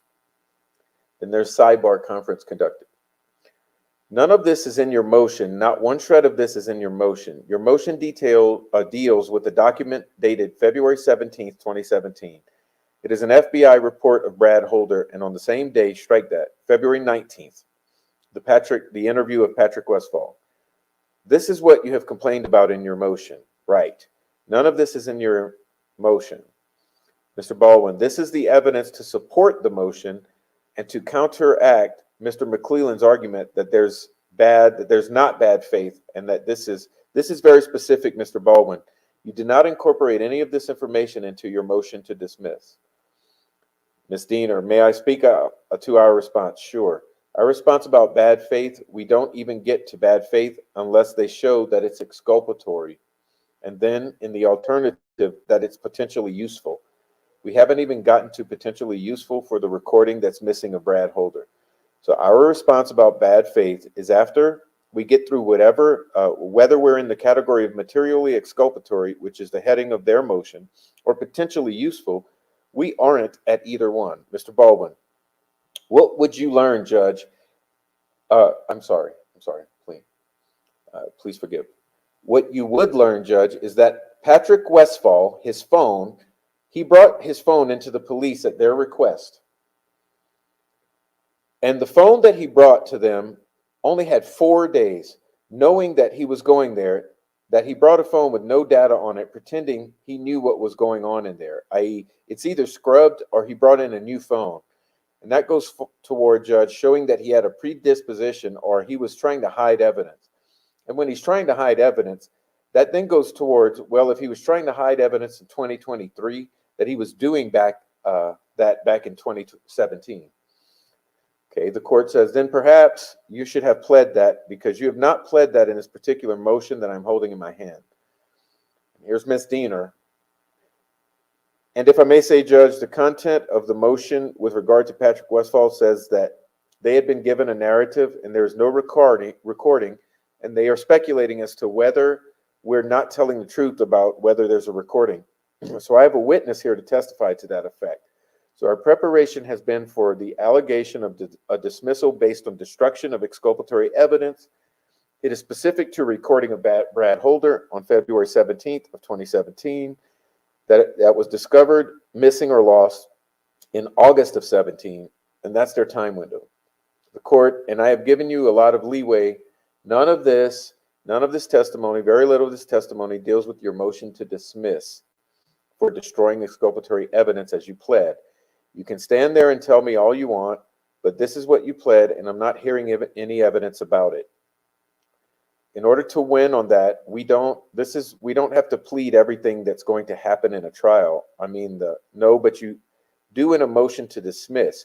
You have to put the other party on notice, which you did, and they filed a particularized response to it. Baldwin, well, if you're not going to allow me to do it, I can do an offer to prove, and we can move this hearing along a bit more quickly. You can do an offer to prove, that's fine, yes. As it relates to Patrick Westphal and his phone, the missing, as it relates to Brad Holder, what you have in your pleading. Brad Holder is the missing interview. That's what's destroyed. Well, Patrick Westphal too, says Mr. Baldwin. No, he does not have a recording. This is about a lost recording. You've been given the narrative of Patrick Westphal. There is no recording. That's the point. You're alleging. That's the point. There's not a recording. Then comes in Attorney Luttrell. That's not destruction of evidence. Your dismissal is based on destruction of evidence. Yeah, all right. So let's get to that. Okay. And if you want to do an offer to prove, do an offer to prove. Sidebars concluded. I'll do an offer to prove, says Baldwin. All right, let's move on to Brad Holder. You said you saw Brad Holder outside the interview room, correct? When you left. I saw him in the lobby of the state police post. What kind of questions what do you expect state police to be asking Brad Holder in an interview as an investigator? Objection, Judge. Speculation sustained. I'm handing you what's been going to be marked as Defendant's Exhibit D. Can you identify that for me? Yes, this is a thumb drive that contains the audio recording of an interview conducted with Brad Holder. Did you get a chance to review that? Yes, I did. Move to admit Defendant's Exhibit D. Ms. Diener, I have a couple more questions, Judge. Mr. Click, what date is this interview from? August 30th, 2023.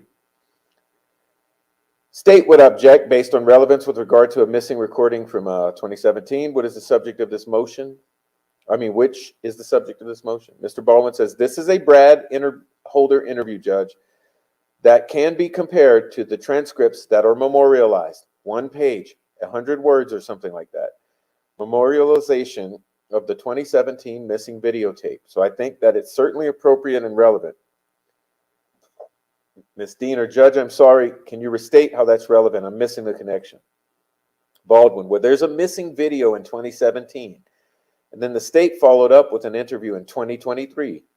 And what's contained in here, which, if anything, is different, that's in here versus over in 2017. That would show that the missing evidence has value. So that's the relevance. Ms. Diener says, Judge, the evaluation of the value of missing evidence, again, the case law, which I'm sure the court's well familiar with, that is both cited in both the defendant's motion and the state's response, make it very clear that with regard to missing evidence, the evaluation is specific to the time during which the evidence went missing. That's in 2017. This interview, 2023, is not relevant to that time frame. Again, we're way beyond what the law requires for a motion to dismiss for destruction of exculpatory evidence. Your objection is well founded. I will show it and not admit D. Judge, if what's contained in the memorialized transcript or report from 2017 has different information than what is contained in the 2023 interview, how can that, I don't understand how that cannot be relevant. Based on your pleading, sir, it's not relevant. I will offer to prove then, if that's okay, I will summarily detail what Mr. Click would have testified to and what the exhibit would show. Is that okay, Judge? Yes, make an offer to prove. Okay, here we go. Thank you. What would you learn from Mr. Click and what you would learn from Mr. Click in his review of this document or exhibit that Brad West, the 2023 videotaped interview, as well as the videotaped interview itself, is this. Okay, listen here. Brad Holder was never asked a single question about Elvis Fields. Brad Holder was never asked a single question about Johnny Messer. Brad Holder was never asked a single question about what he and his ex-wife, Amber Holder, said.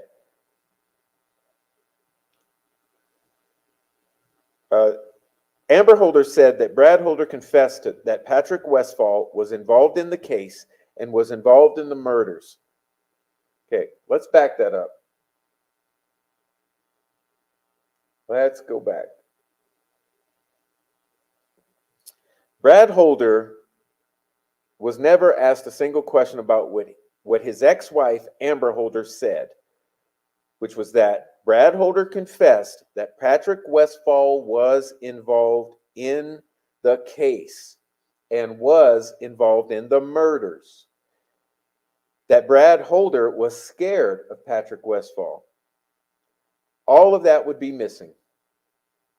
Also, you would find out that in the 2023 interview, Brad Holder claims that he met Abby one time, but in the 2017 memorialized paper, he never met her. All of that.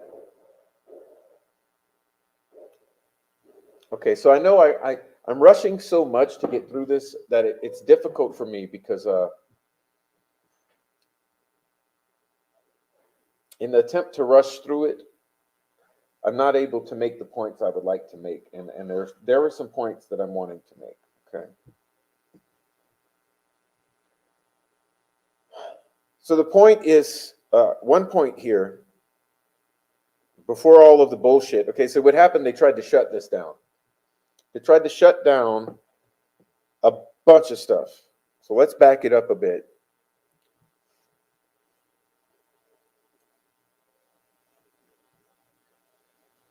So what we were discussing initially, right?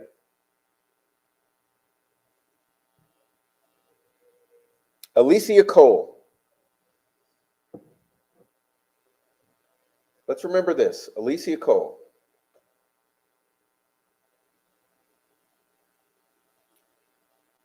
Alicia Cole has a phone, right? Who's Alicia Cole? She's the baby mama of Johnny Messer. Okay, so let's check. Let's do some fact check real quick. Check ourselves.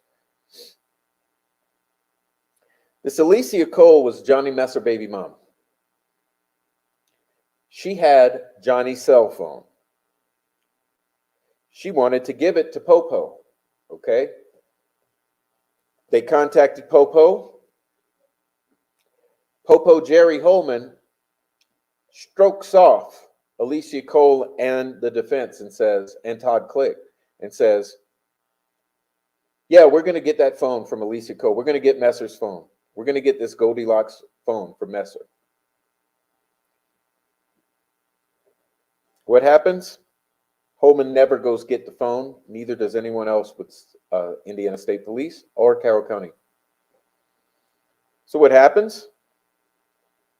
Defense gets hold of the phone. Thank God. Thank God. So it's God working, because maybe had prosecution or Jerry Holman gotten hold of this phone, it would have been deleted. It would have been deleted. It would have been deleted. It would have been missing. It would have been missing. It would have been missing. It would have been lost. It would have been lost. It would have been lost. Okay?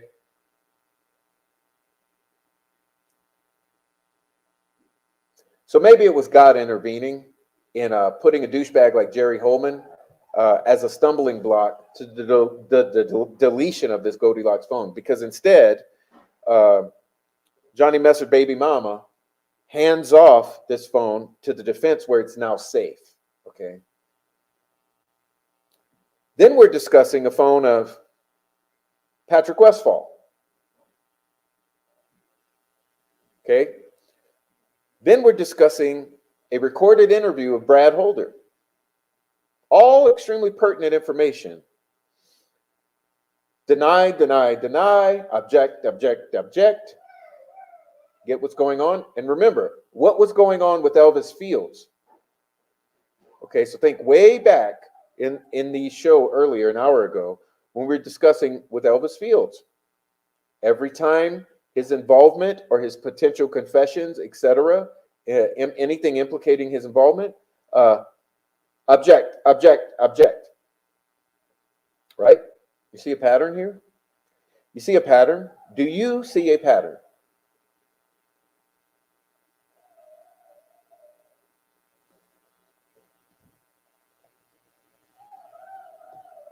Okay, let's get on over here to this. We're going to get over to this demon for the state, who doesn't want to know anything about the Delphi murders, although they are prosecuting the Delphi murders. They don't want to know anything about the Delphi murders. Judge, I renew my objection. Of course you do. The statements made by counsel with regard to Brad Holder not being questioned about Fields, Messer, or the ex-wife at all is all conjecture as to whether that information was even helpful to the police. Hello? Again, these people are not on the inside of this investigation, and they're making an evaluation from the outside and transposing what Mr. Click knows from reviewing interviews that have been provided in defense or through his own investigation and its relevance as to what law enforcement agencies knew in 2017 with regard to the interview of Brad Holder on February 17th of 2017. And the time period then, and when the interview recording was lost. It's a very specific time frame. It's their motion. I don't understand why we're so far beyond it. But I'd appreciate your consideration. Baldwin says, part of the evidence is also we did not receive any of those videos for 10 months after they were owed us. 3 months, almost 4 months after McClellan in his office was provided this documentation from Mr. Click, telling him, we have all of this evidence from other suspects. I think it's all relevant, but I will move on. Please do. Actually, that's all the questions I have. Okay, so let's pause here. Let's pause here.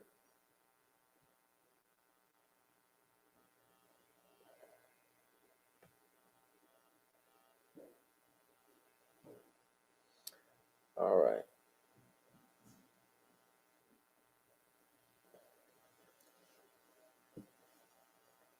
Oh my.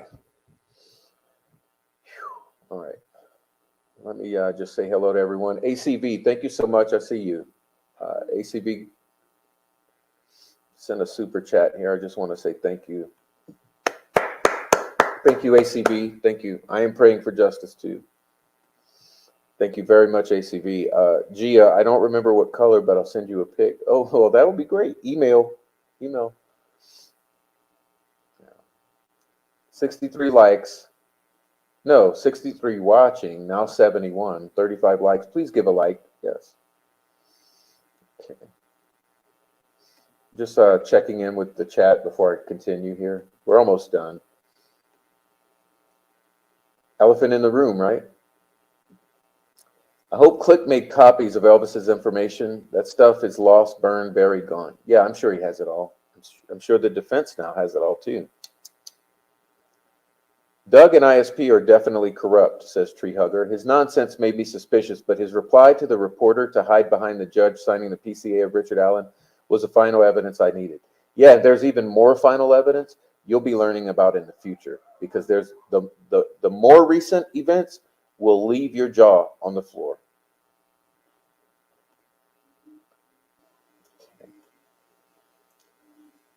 Well, they can arrest Elvis Fields just based off his confession. I mean, he puts himself there and he confesses. Yeah, because he's not smart enough to not implicate himself. Hey, guys.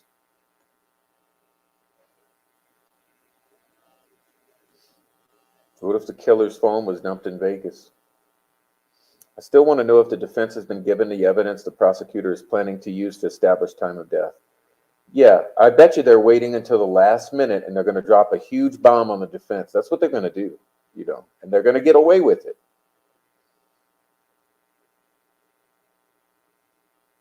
All right.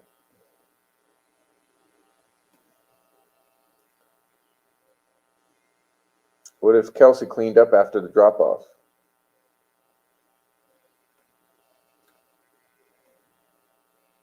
Forgot to add to chat that Keegan Kline worked at his uncle's pig farm for a short time when he lived with his mom, when the prof was talking about that.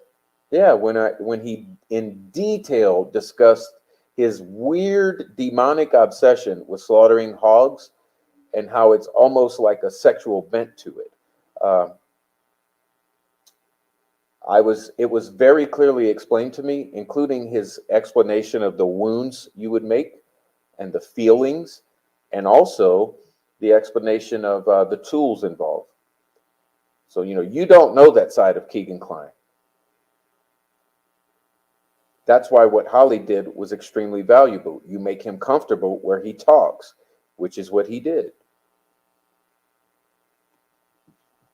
I'm not sure if I did it right, Prof, but I had a $10 cash app to you. Should be, oh, thank you, Fur Baby Daddy. Thank you very much. I'll check.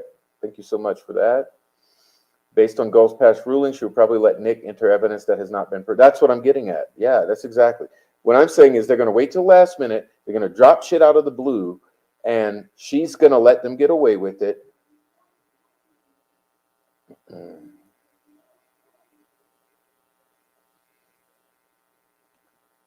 Okay.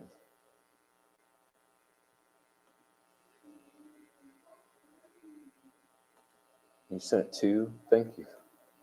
Kelsey supposedly dropped the girls off at 1:49. Yeah, supposedly, but the FBI said approximately 1 p.m. Never forget that the FBI warrant written by Nicole Robertson says approximately 1 p.m. Those girls, at least from the cell phone, end up dropped off near 300 and 575. All right. Yes, we are reading the testimony of the most important investigator. Like, this is what I'm getting at. This shit right here, this is the most important thing you've heard other than the Frank's memorandum. You're getting from the inside. I'm so proud of Baldwin and Rozzi. They are men of integrity and fearless in this case that seems to have had so many suspicious deaths. Yes, and they may end up being the ones who solve this case. So those two individual interviews don't equate to 70 hours of missing interviews. Nope.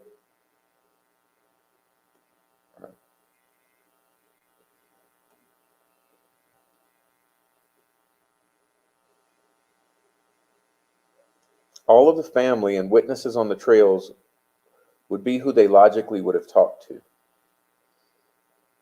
We'd love to go back to those days, but the cops lost all the evidence within the first fucking week. Yeah. This is the process by which his attorneys walk that back. Yeah, at least we get to know what Click found. We know Ferenczi was assassinated, probably because of this, and Murphy is crickets. So.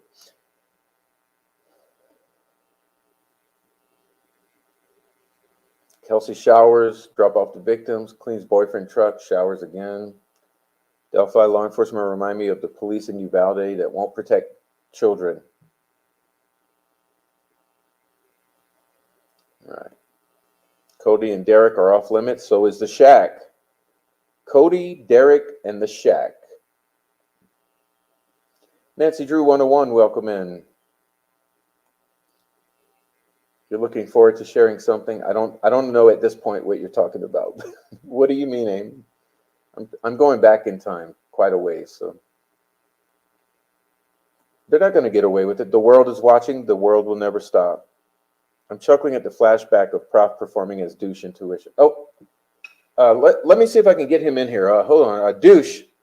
Hey, douche.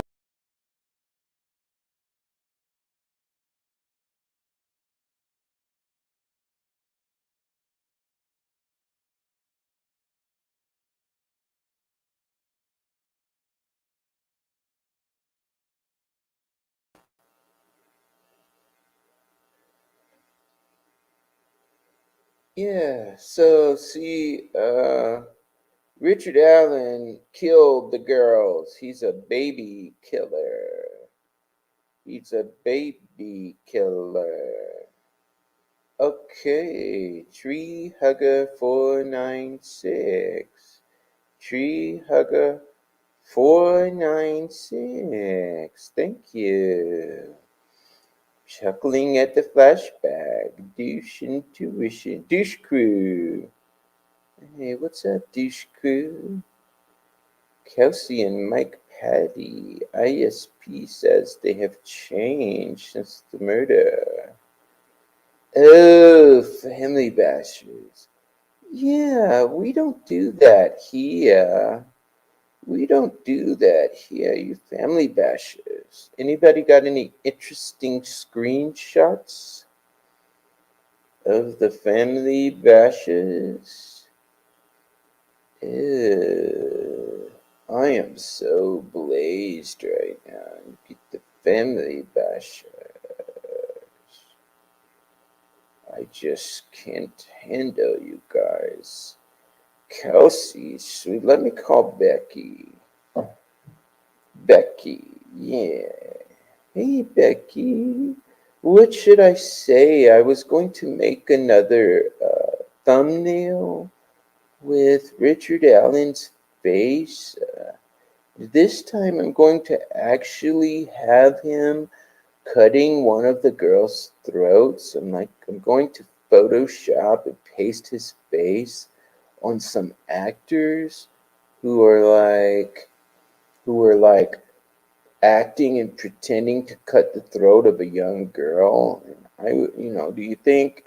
Yeah, okay, I'm definitely gonna paste his face on some actors slicing the throat of a girl, and I'm gonna use that for the next live, and maybe we can get this guy in prison and make this go away for you guys. I know. Well, yeah, thanks for the cash app.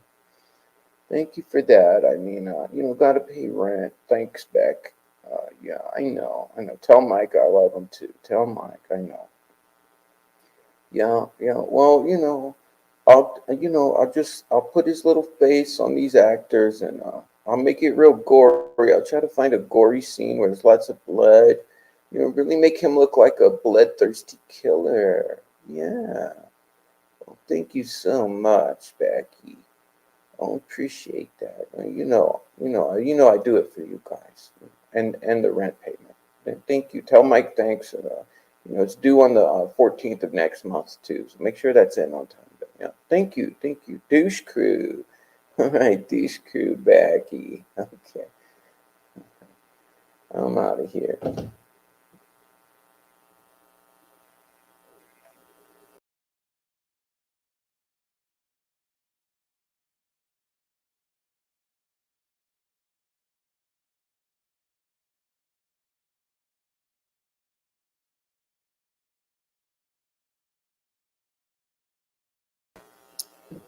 Okay, apologize, guys. I had to kick this asshole. There was this guy. I don't know. He was kind of slow, but I kicked him out of my chair. I don't know. I found him sitting in my chair. I just went to the restroom and come fucking douche sitting in my chair. Surprised Grey Gooch wasn't here too, sitting on his lap. But yeah, let's. Okay, I believe the reason that Nix originally wants those mad records now is because they want to declare Richard incompetent to stand trial. That's the only move left. Yeah, because what they're going to find out is that the experts are going to say those confessions don't matter because the Odinist guards were literally threatening to kill him and his entire family. They were threatening to kill his wife and his daughter. So, yeah, false confession because it was compelled by the abuse and the shock vest of the Odinist literally guarding him. Hey, thank you, Curtis. Curtis Hinkle, $10 super chat. Thanks for your thoroughness. Well, thank you for your super chat, Curtis. Hopefully, you guys are okay with the comedic relief. I mean, this thing stresses me so much. I think we got to do something a little off the cuff just to take a breather because we're about to get into cross examination. Jesus, man. Okay. Oh yeah, you'll be hearing that soon enough. You'll be hearing that soon enough, Amy and others. Okay, guys. Thank you so much, Curtis, again. Okay. All right. Number 49. What is number 49? Welcome in everyone who's coming in late. Welcome in the latecomers. You guys are tardy. You'll be in detention on Saturday. Detention Saturday morning for all of you. Smoking that good. Why was Cody asked to move out of the house soon after? Ooh. Okay. Oh, see, we have some trolls in here. Monday, get the fuck out of here. What are you doing, Monday? Are you just trying to gaslight? Don't worry, I'm going to click on your profile so I can go over to your page and figure out who you are. Because it sounds like you're trying to gaslight me at this point. I don't like it. All right. Can I get some of that good? Douche.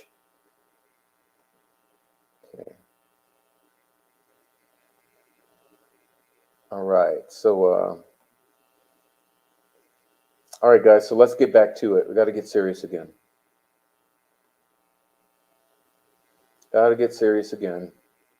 They don't want this to go to trial. No, they don't. No, they don't want this to go to trial. Come on. That's why they wanted him to kill himself. They wanted someone to kill him. They wanted him to die, or they wanted him to plea. And now, since none of that has happened, now they want to declare him unfit. Okay. All right, guys, I'm out of here. Let me. I'm not out of here. The conversation is out. I'm out of the chat. We're back to reading. Let's hurry up and finish this. Oop, wrong one.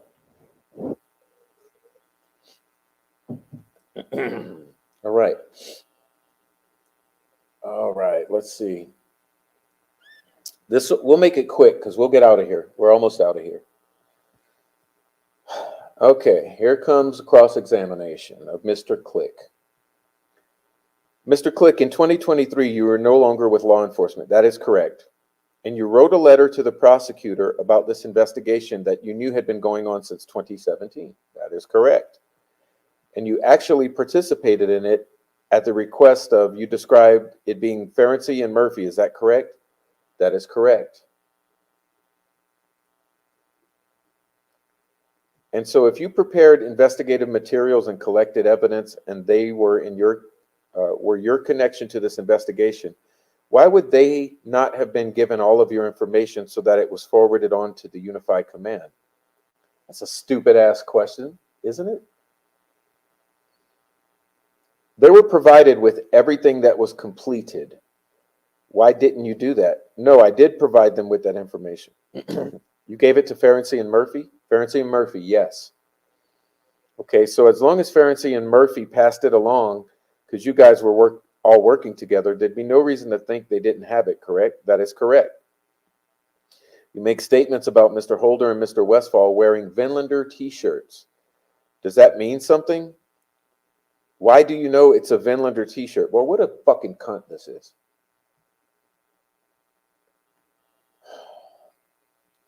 Because the t-shirt said Vinlander across the chest. You see what she's trying to do? She's trying to discredit this guy who's undiscreditable. Like, you can't discredit this guy. How do you know it's a Vinlander t-shirt? It fucking says Vinlander and they're all wearing it. Do you know, you said you've known Elvis Fields for a long time.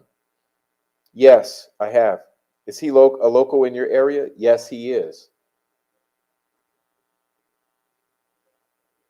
Uh-oh. What am I doing here? Right page? Hold on, I messed up.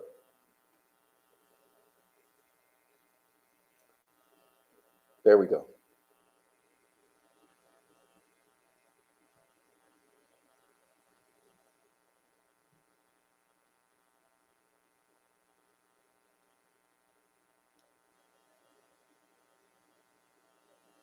So we're at line number 21. What's the mental capacity of Mr. Fields? I know he did not complete high school. Does he have diminished mental capacity? That I do not know.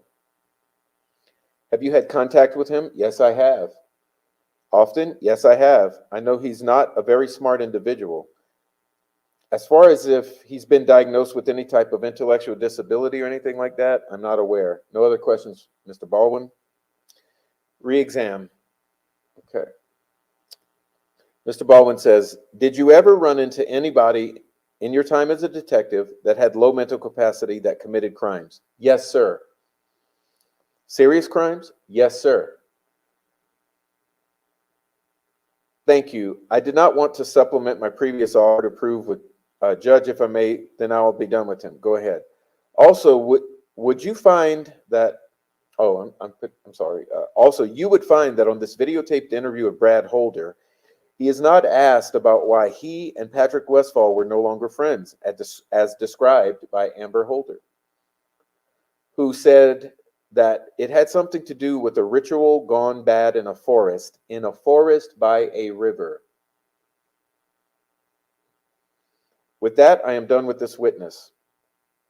Again, the state would object that it was not known to law enforcement at the time that the video went missing. That's the reason that we're here. And your objection is well noted. You may step down, sir. Thank you.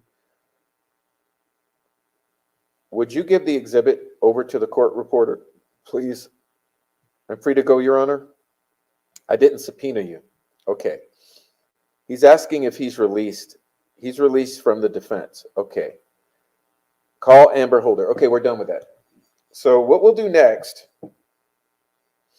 the next show we will be taking from here. Okay, the next tomorrow, we will be covering the Amber Holder. So we'll be covering Amber Holder. I'd like to thank you all for your patience. I understand that this is a difficult, laborious, when you come to my show, it's kind of like going to a class, That's why I did not name myself the prof, but I was labeled the prof, and I think I kept it because and used it for the name of the channel because it suits it. When you come here, we're basically going to class. We're sitting down. We're thoroughly reviewing things, and if we're not reviewing, we're discussing. I believe highly in the Socratic method, and that's what we do here. So it's often laborious, just like it would be laborious to go to a 2 or 3 hour class and sit there for your lecture and discussion. It is what it is. And for all of you people and trolls coming in, gaslighting and all the other things, let me just say this, okay? I've got 500 fucking hours of material on this channel. If you're coming in here gaslighting my specific presentation, I take it as an insult, because what you need to do is understand that what you're coming in talking about, I guarantee you, it's already been covered months or a year ago. So all you would have to do is, if you want to learn about some of the things that you're bringing up and you want to see what's been discussed, go back into any one of the prior 85 Let's Talk Delphi programs, or the other 50 or so various programs. We've definitely got like close to 150 lives, all of which are 3 hours long or more. And it's a lot of information. So if you're coming in wanting to discuss something that we're presently not discussing, hey, all I can say is we've been there, done that, and it's still there for you. Every single show, from show number 1, the very first show, to this very last, most recent show, it's on the internet for you to go back and watch. So we don't have to discuss what you want to discuss when you want to discuss it, especially when we're doing a program. And right now, our program has been focusing on Mr. Click's testimony on March 18th, and that's what we were interested in. We have prior covered 20 hours of the Frank's Memorandum. Okay, this Frank's Memorandum, why is it of value? Because it is the closest thing that we can get to the inside of the investigation and the inside of discovery. This is why we spent at least 20 hours going through it in detail, and is why we just spent the past 2.5 hours going through this testimony of Mr. Click, because he was an investigator. And not only is his role in that way important, it perfectly aligns with the Frank's memorandum. So now we're looking at 23 hours of deep dive into some of this. So I'm sorry. I'm sorry. It is a lot and it is sort of tedious, but it's necessary because the more that you look at this, the more you have to ask the question, why in the fuck was Elvis Fields not arrested? Why was he not looked at appropriately? Why was Johnny Messer, Patrick Westphal, the Vinlanders,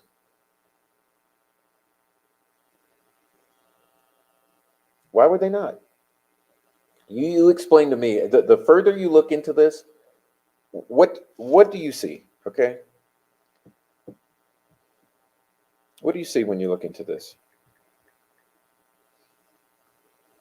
American Guard, Brian James, McGinley, Chrisman, Messer, Westfall, Holder, Fields.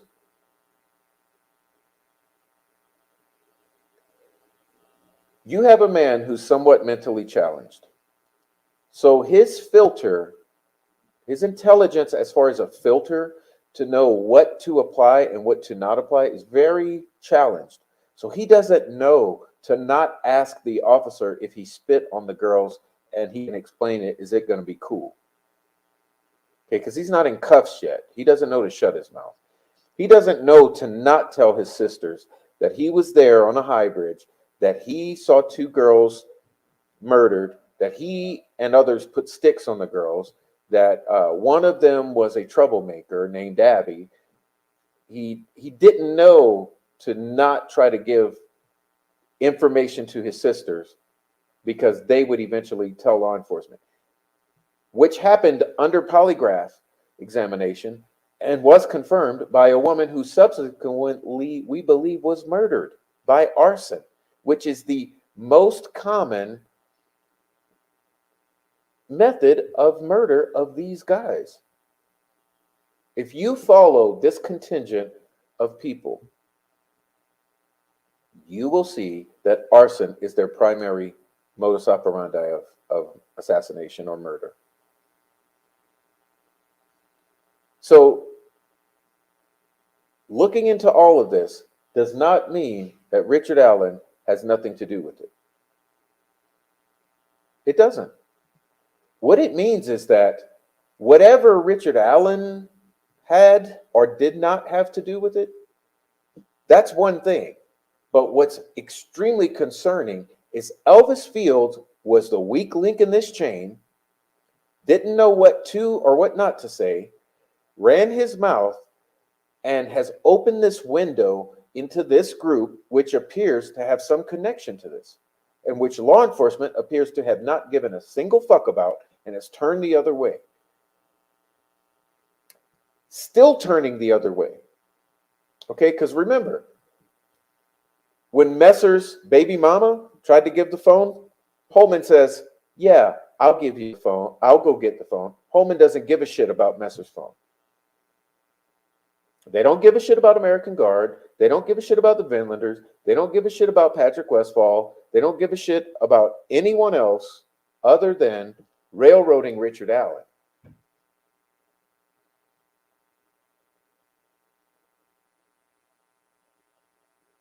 And hey, I want Richard Allen to go to trial. I really do. You know why? Because I want to know if he was involved or not, what proof exists. But you know what else I want out of it? I want to know who else was involved. Remembering that even McClellan, even Liggett, and even Lesenby, all three at one point have said that at least someone else, one or more, are involved. There are other parties involved. All three have alleged that. Well, that's your fucking unified command right there. Unified command knows that there are others involved. So why pretend at this point that they're not and that it's solely Richard Allen and he's a lone wolf? You explain that to me. Can you explain that?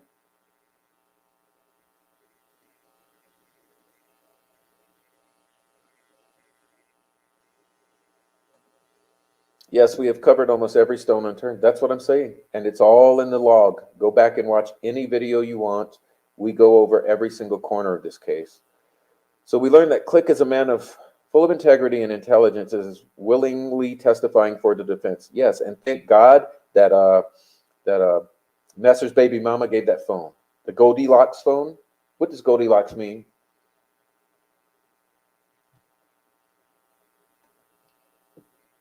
Yeah, and this is pertinent. And the thing is, this is on the record. Okay, what I just read, it's on the record. This is not hearsay. This is not like fantasy world. We're making it up out of thin air. This is coming from the record, from the investigation. Hello, just like the 136 pages did. Welcome in. Welcome in, Meow. Thank you for coming in. Thank you for coming into the chat. Everyone lurking, please join the chat. You're welcome in. We're going to be closing it out, so come in now.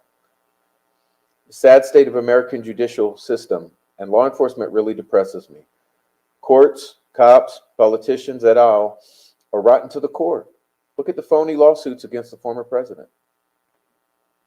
Hey, Meow.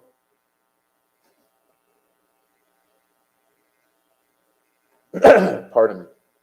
Because he has loyalty to his brother Ferenczi, who's murdered over this, I am confident. Remember, Shane Meehan was a former correctional officer. Where do the white supremacists have the greatest hold? Name me a single institution. What type of institution? What category of institution do the white supremacists have the greatest hold in? I'll wait. I'll watch the chat. I'll watch the chat. What institution do the white supremacists have the greatest stranglehold on?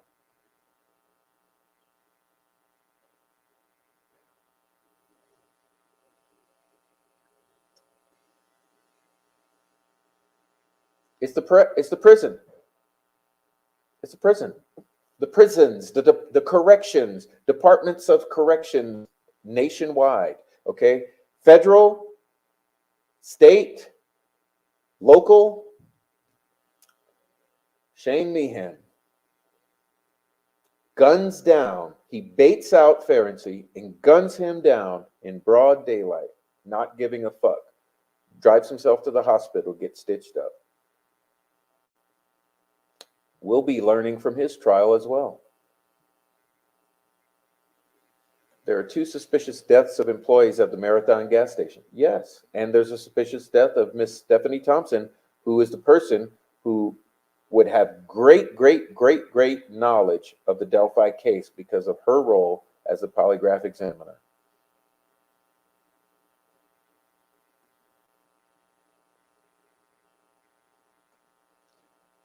Yes, Click is upset. I mean, that Ferenczi was gunned down.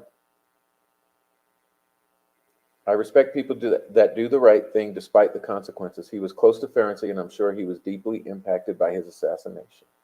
Everything will be revealed.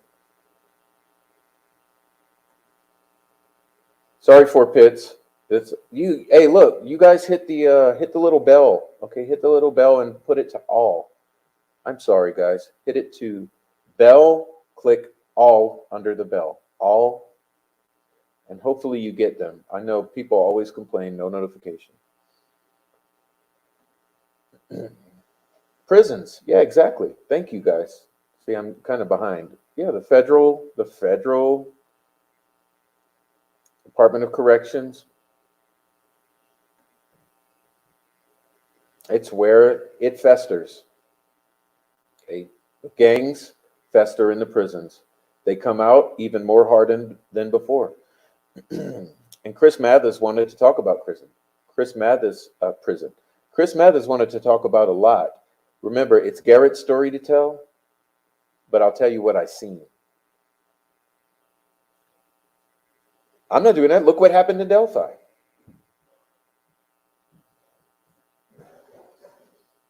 I know of 2 others as well. There's also an ISP trooper and her daughter burned. Well, that's Stephanie Thompson. Is that who you're talking about?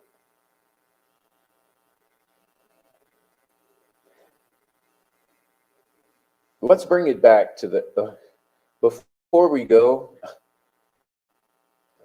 Before we go, let me do this.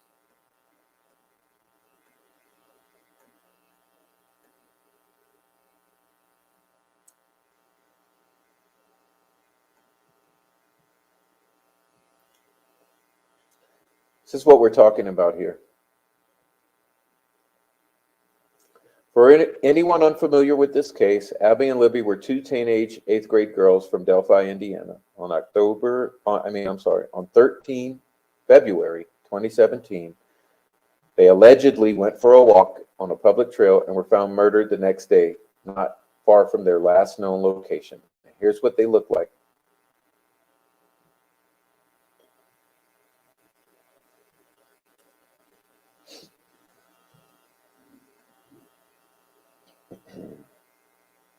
And here's you got this guy.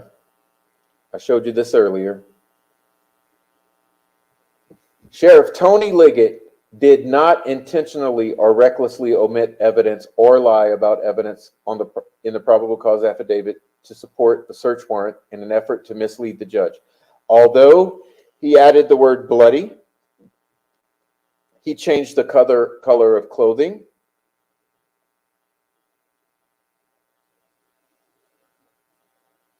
he turned a 1965 Mercury Comet into a contemporary modern Ford Focus.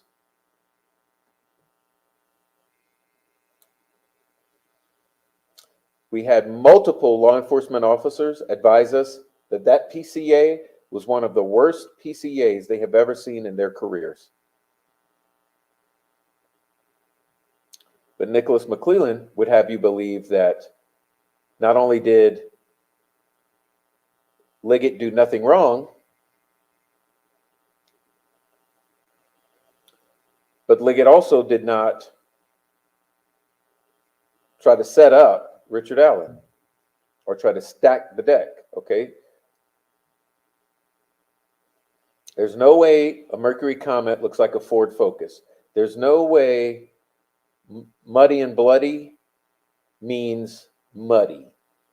There's no way blue means tan.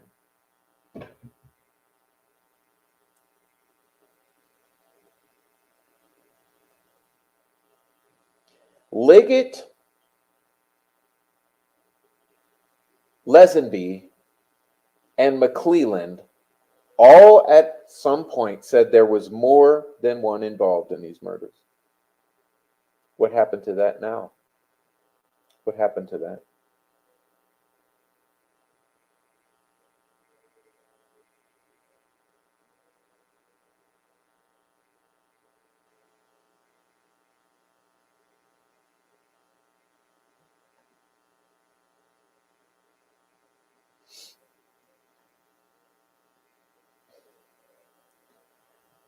Well, guys, I am tired, but I'm so glad to be able to share this time with you. It was really great, really listening to Todd Click's words and understanding some of his feelings. It's extremely beautiful that that happened and that we now have the ability to read it, listen to it, understand it. It's a gift, just like the 136 pages were a gift. And you'll have many people out here in these ghetto-ass streets trying to tell you that it's all bullshit. Okay, it's all bullshit is what they will say. But what they will not say or admit is that, yes, it all came from discovery, which means from the investigation, which means it's been vetted and it actually has substance and there was reason for these guys. Why do you think that these guys were some among the very first interviewed? Do you think that's just by chance? I mean, these guys were the very first guys interviewed. Oh, but everything disappeared. Elvis posted shortly after his name came up. People were accusing him in one of his posts. One of his friends told him not to say anything more. Yeah, because he's not really smart enough to know to shut his mouth. Welcome in, Jay Marsh, whoever you are. Thanks for joining. Okay. Yes, hello, Jay Marsh. Liggett is not going to tell the truth on the stand.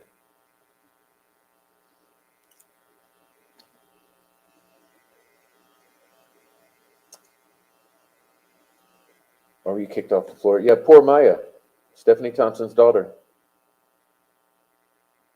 These guys burn people alive. It's what they do. I mean, it's beginning to look like possibly what happened in Flora, but we don't want to talk about that either, do we?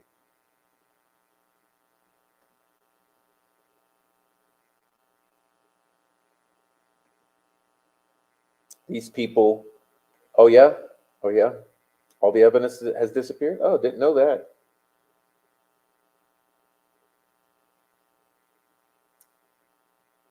Didn't know that. Didn't know that. So, this is what these guys do. They've been doing it for so long, but guess what?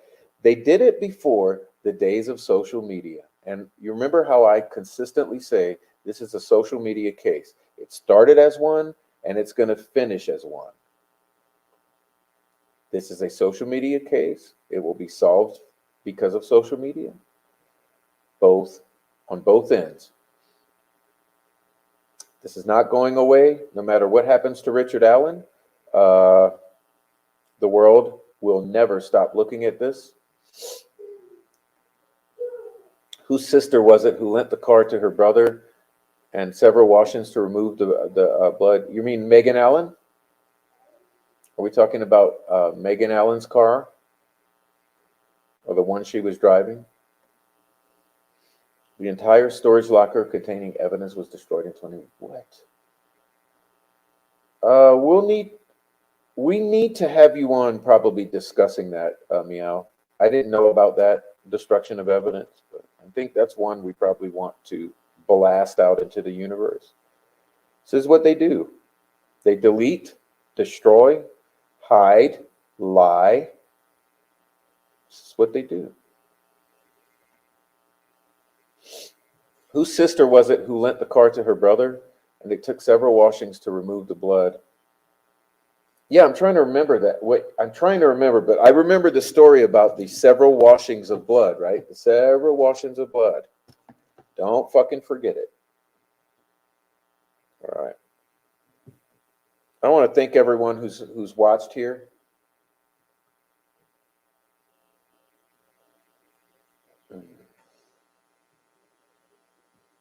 Thank everyone who's watched. I mean, it's been a great show. I think we covered lots of ground. And oh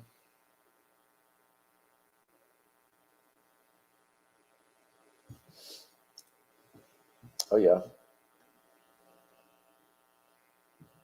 Let me get you something, because I did this for these girls and no one watches it because no one gives the poor Flora babies the attention that they give this Delphi case.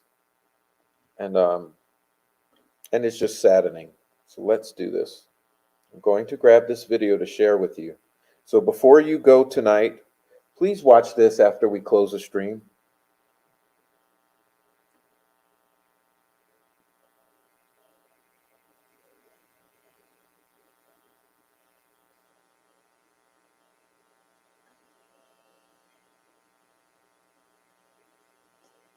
I'm just trying to close out this chat, but let's see.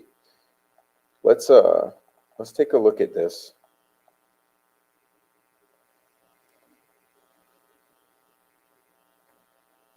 Was it Messer's girlfriend? What was her name? Whose car took the several washings? They were all superstars and the killers hated their beauty and light. Yes, and remember, in this staging with Delphi, okay, look. In the staging with Delphi, what did we discover? Well, first thing that I discovered, okay, that I am taking credit for discovering, is we have Liberty posed as the magician. Okay, we have Abby posed as the hangman. We have Nordic runes placed upon the girls. Looking like this, looking like this. together, looking like this.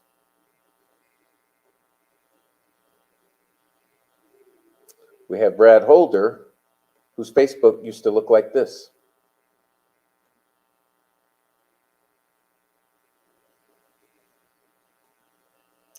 That's what I'm saying. That's what I'm saying, Frenchie. I can't keep all these knuckleheads straight anymore. My brain is so full of shit. But yeah. But yeah, please, regardless of this shit, please go and check out that video. Let me put it on the screen here. Hey, maybe I can. How could we watch it? Ooh, could we watch it before we leave? I can let out. That's what I'll do. Let me see if I can add this to the show. This might be difficult. Take me a moment. Let's see.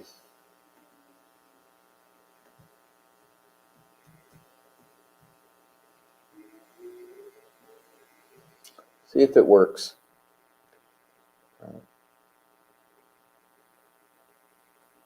Uh,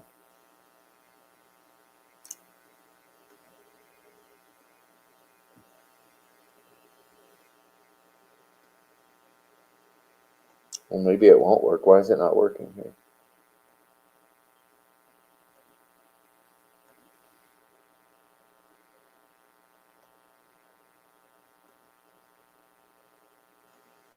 Maybe it's too last minute to try to pull this off.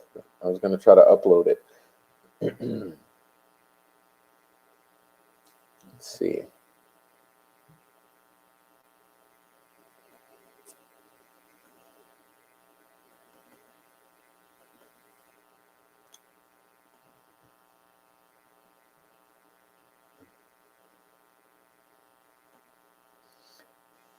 It's a tribute to the Floor Girls, but I don't know if I'll be able to get it up here for you before we leave, but I wanted to try that.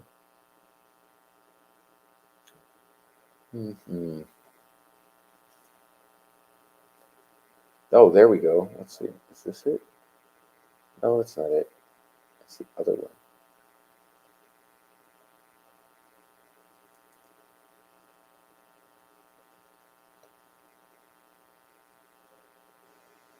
It's worth waiting for. I mean, we're going to close it out anyway, but I'll probably be able to find it here.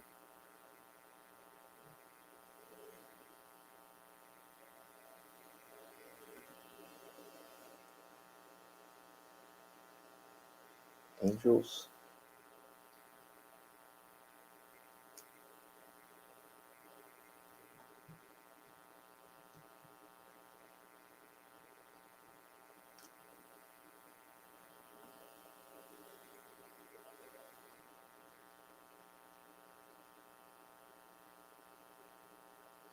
Oh, I may have found it.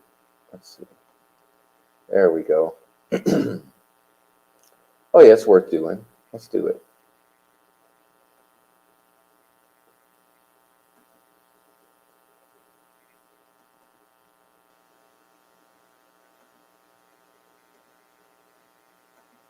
Take some clicking around.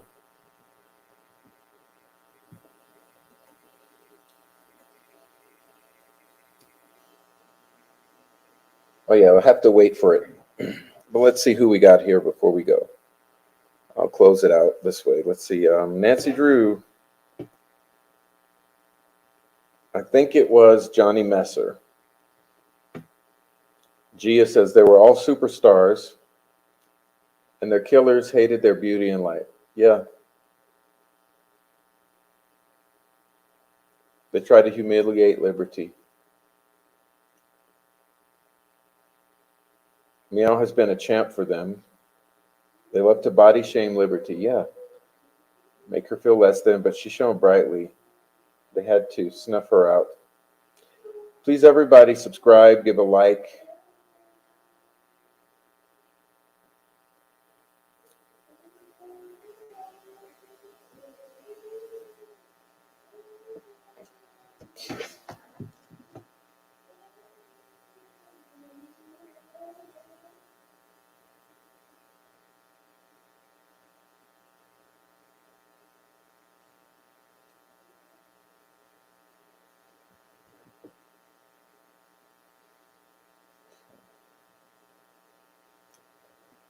right, what do we have here? Oh, it's coming. Why is it moving so slow?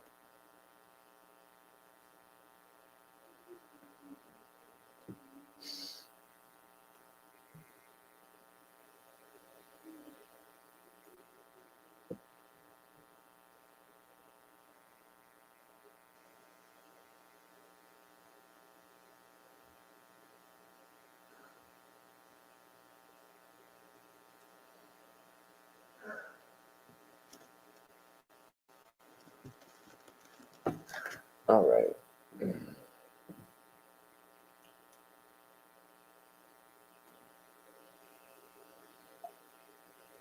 Jeez, it's taking a long moment. Okay, so I'll give up. I'll give up. But listen, everyone, I'll see you guys later. Please click the link. I'll put it back up here. Let's see. You click this link and please watch it when we're done and you will enjoy it. Please, it'll be worth it.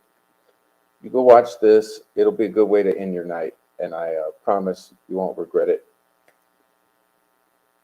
So go watch that video. Everyone else, thank you for being here. Freckle Joy, what's up? You're coming in all late. All right. Awesome. Awesome, Freckle Joy. We'll see you later. And let me say goodbye to everyone. So Digital, Amy, Meow Meow, Frenchie, Gia,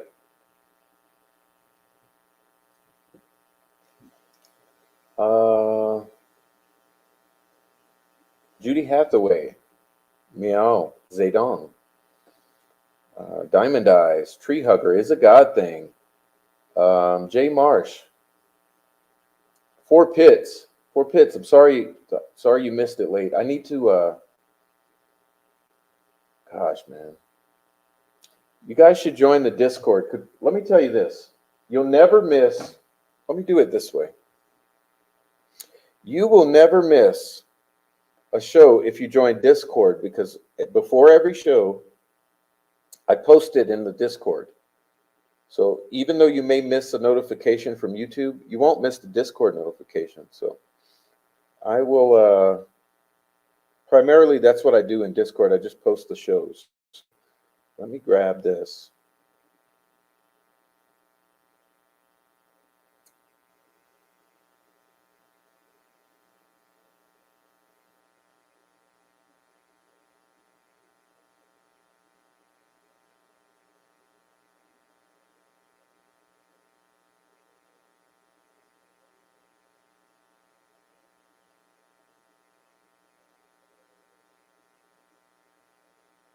Let's see. I'll post this in here, and then you join this, you won't miss when I come on. So let's do it this way. Post this.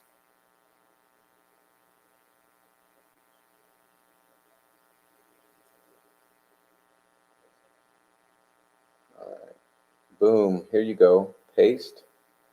So this is a Discord link. If you join the Discord, you will always get a notice right before I go on. Usually the minute I start the show, I post it. So that's for all of you who have been missing notifications from YouTube. If you join the Discord, I always post a show as soon as it starts in the Discord. So that's what that is all about. So let's see here. We're getting out of here.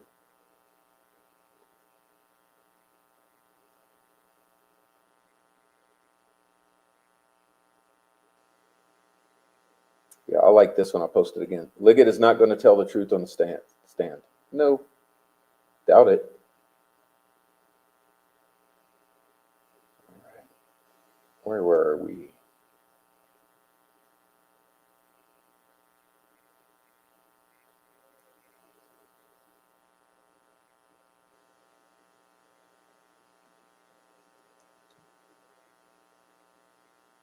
Got a phone. I'm so excited. Great job. Enjoy the new phone. Thank you, Amy, and Meow, and Tree Hugger. Let's see. Thank you, Lisa. There's Lisa. Thank you for watching, Lisa. Coming in the chat.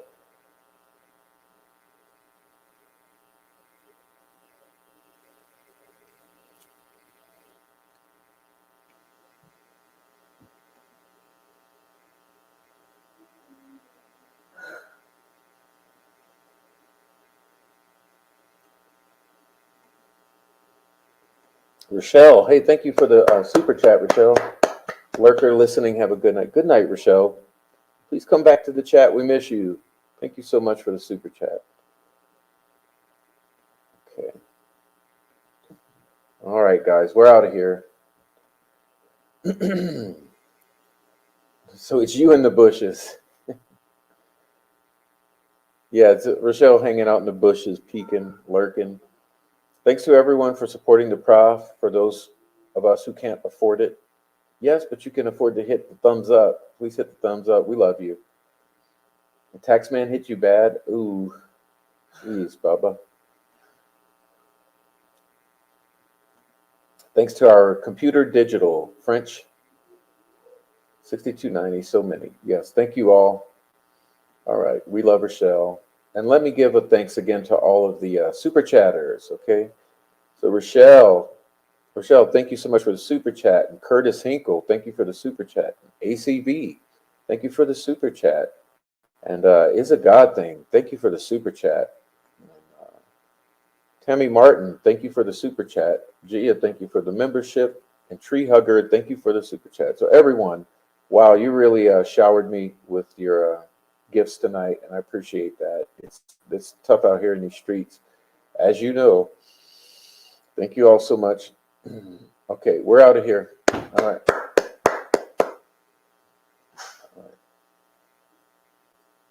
So good night. God bless. Pray for each other and yourselves.